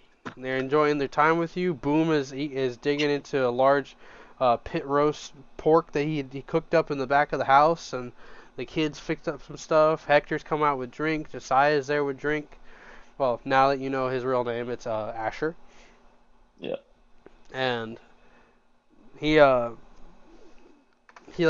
kicks back and he goes, ah, come on, Hugh, give us a story. Give us something interesting. Tell us something funny. Fuck. So I met some gods. Hector and Josiah look at each other. This is gonna be a good one. All right, I'll bite. Go ahead. So I'll tell him about the entire story of what happened, of the how Eddard screwed up the timelines essentially, and there was the Council of the Gods, and they're all deciding our fates and And shit like that. while you're saying this, like in the middle of this, Boom just goes time boom. Yes, bro, time boom. You guys been teaching him common? Because last time I was here, he only knew Baba Booey. Julie is just like, he actually knew a lot more than he let on. He just didn't know how to pronounce it. So I just worked with him and eventually Oh. showed him the words and he learned. And he's teaching me Okay. giant. And then she just starts talking to him and it just sounds like gravel. I still don't know what he's saying. I never will. Ah, you could always learn as well, says Hector. And he like tops your drink and he goes, well, I'm pretty sure things are gonna go to hell now, considering we did just kill one of the Lords of the North's best possible assistants. We can. Uh, let me think about this for a second. We could say that we got ambushed, or a big owl bear came out of nowhere, and something along those lines, something tragic. Or if they come back, you know what? Actually, no. I'm gonna stay here with you guys until the rest of my party arrives eventually, whenever they do. When do you think they will arrive? Like, how do you know they're even headed in the same direction? Well, our plan was to head here. I drank blue liquid. I got teleported to that god-forsaken place they call, whatever place that was I was in. You know. Uh, Okay, I'm I can't remember the name of the actual town. Sweetwater. No, other one. Oh, The one where I met Desperado. Serena. Oh. Desperada. Oh no, Savernus. Yeah. So Saverna, or Saverna. Yeah. And then I drank another blue liquid and I showed up here. So I don't know if I'm ahead of them or if I just missed them. But Well, if everything goes well, Eddard will be here and he will figure this all out for us.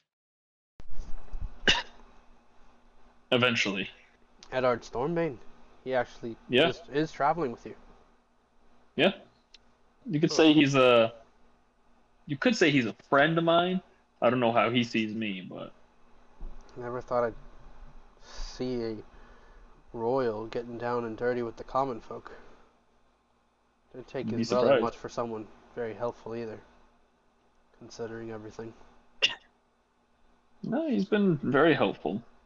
Kind of snobby though, but that's how all royals are. I jokingly laugh. Um, He's not a bad person. I think he'll understand your situation and give you a pardon. If not, I'll beat it into him.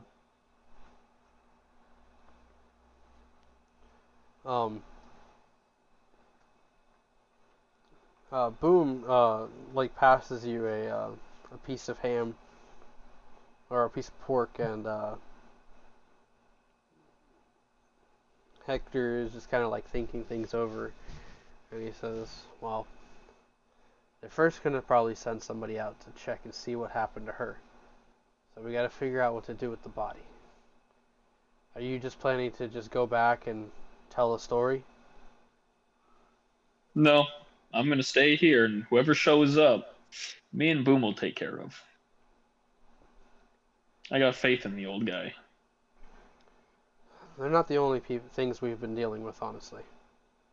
What else has been coming through here? Boom shakes his head. Old cave home. All nasty people. Evil. Are they back? The evil noises we heard that last time. One of the kids, Julie, she looks over at her brother, who's kind of looking ashamed, kind of like, down. And he finally like chimes in and says, "One night they found me out in the forest walking towards the cave. It was weird. It was like I was still in bed, but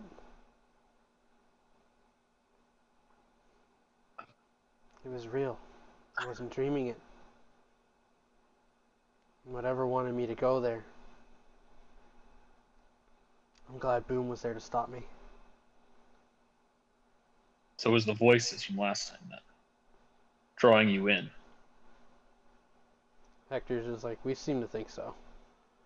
Problem is, me and Josiah, we're just soldiers. We need a hell of a lot more than just a couple of swords and spears to drive whatever's in there out."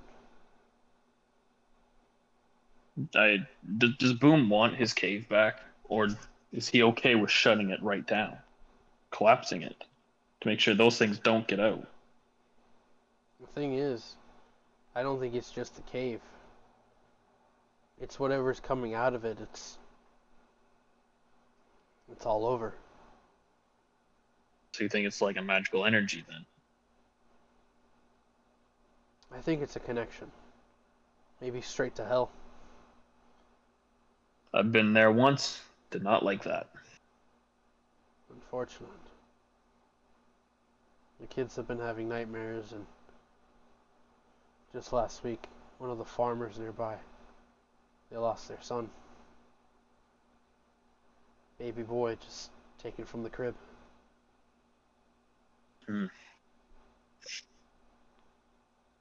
Well, this is definitely not good from when I was last here.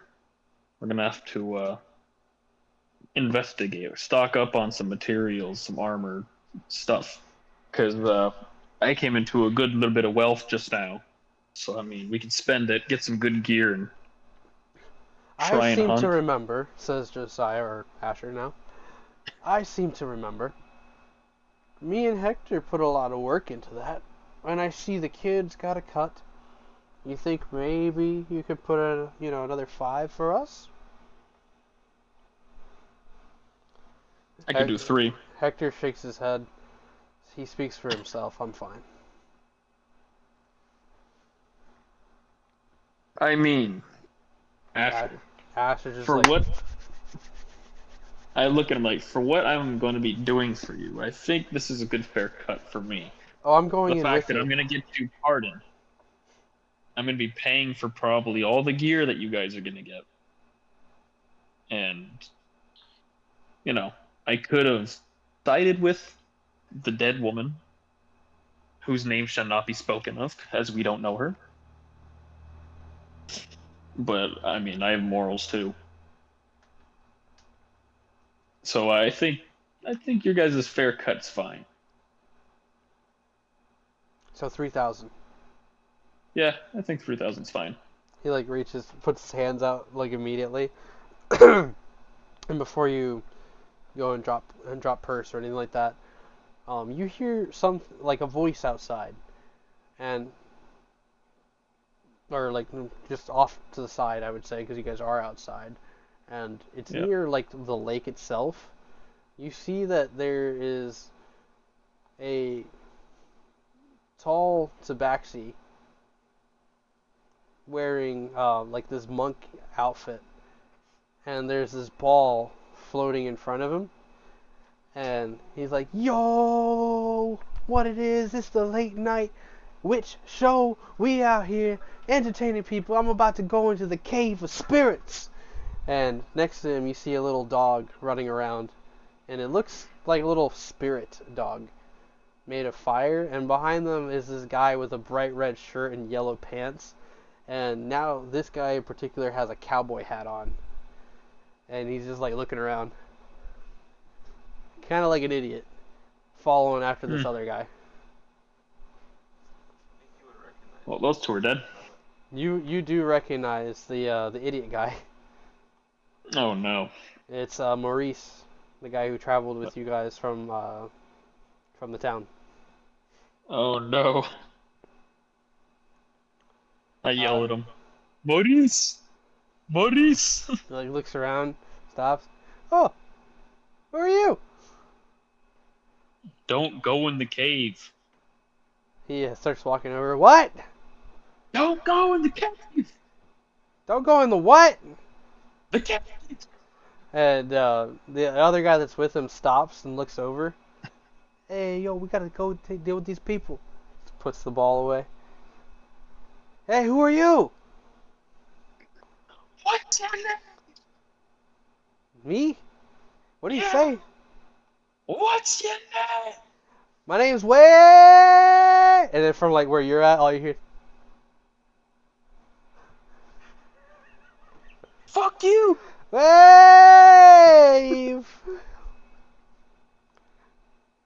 If you go in the cave, you'll die. They like start to like trudge over. Boom, just kind of like standing for a second, like ready to like punch one of them. I kind of just put my hand out and be like, hold on a second.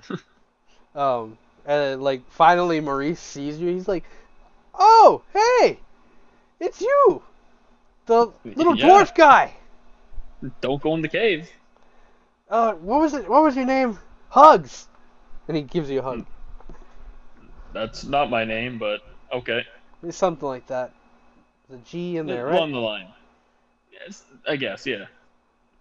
"Hey, yo, who this is?" And like this like tabaxi wave guy is looking around at everybody. "I do feel a little hungry. Do you guys trade?" And Hector and Josiah just start to laugh like, "Okay, you can just help yourself. Here, come on. If you're a friend of Hugh's, you're a friend of ours." And like Wave sits down on a rock and looks around. "So, what do you know the broom?" And Maurice puts his arm around your shoulder and he goes, "This right here is my best friend, and one of my best friends in the whole world. He pulled me out of a tough time. At least the other guy pulled me out of a tough time. Hooked me up with a couple hundred gold, and I was set. That's why I'm here. Do you know how much money I have now?" And he looks you in the eye. He has like this like almost money signs in his eyes now. His eyes shaping the money. Money. "I went from 100 gold to 280 gold." Oh, wow, you're sure rich. And like the kids are just like, even the kids are kind of like, "Damn, we got more money than that." Damn, this guy's poor. And he's just like, it's the most money I've ever had on me out one time in my entire life. This looks good. He just starts eating the food. Yeah, don't go in the cave, by the way. Why not? Yeah, why not? Uh, Wave, Wave I is looking at you blame with like these. just this absolute like, what? Do you fear death? Nah, man. The hell I gotta feel death for? And you see this little Do you dog, want to die? this little spirit dog, like kind of curl himself up to your legs and hop up and just start scratching at you, and then stretch. Well, would you like to die? And pause. And then you hear a voice in your head say, "Nah, he ain't gonna die." And you look down right at the dog.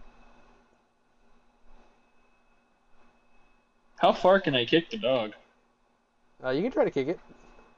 How big is the dog? How heavy is the dog? It's a little, almost Chihuahua-sized dog. All right, I'm gonna try and kick the dog. I'm gonna send this dog flying. What do you want me to roll for that? Just try to hit it.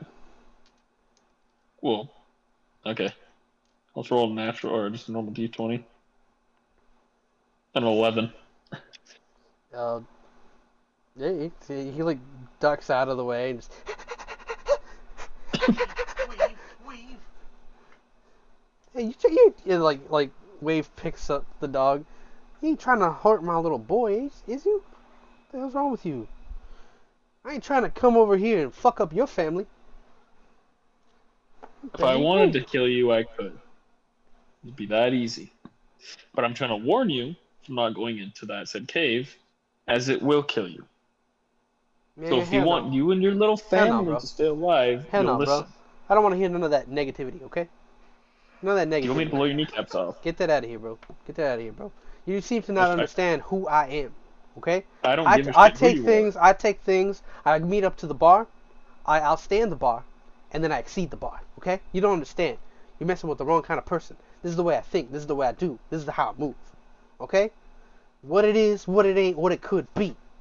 And today, we're gonna make some dreams happen. You talking about death? I'm gonna fuck it up. All right? You wanna watch me? You wanna come watch me? I'm gonna fuck it up. After I fuck up this plate, and then he starts eating some food. I just turn to the people I'm with beforehand. I'm like, well, at least we have sacrificial lambs. They're gonna die. And and Josiah and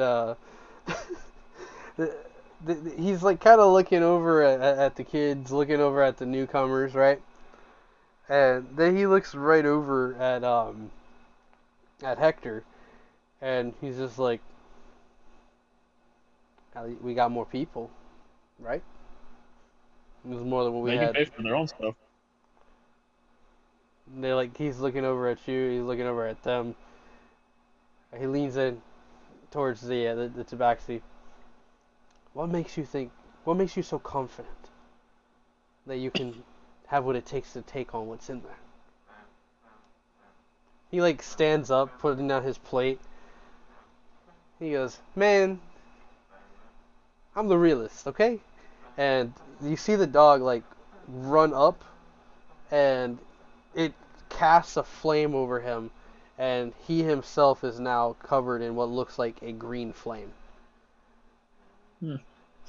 Yep, you're gonna die. We slowly cut over to Zoe, who's standing there against this mysterious figure.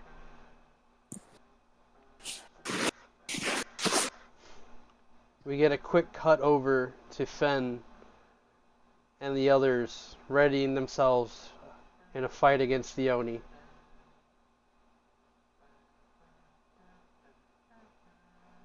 And we slowly pan over to a new shot. What sounds like daggers and knives, steel clashing, shadows against the wall from a light emanating from the center of the room. Another flash of light, and Riza falls back on her back and is crawling towards the wall, and she's gripping her stomach And she looks over. No! Please!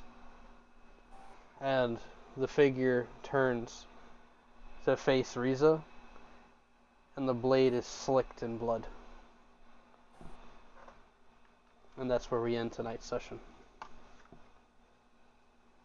Jesus. No. Good session. I like that.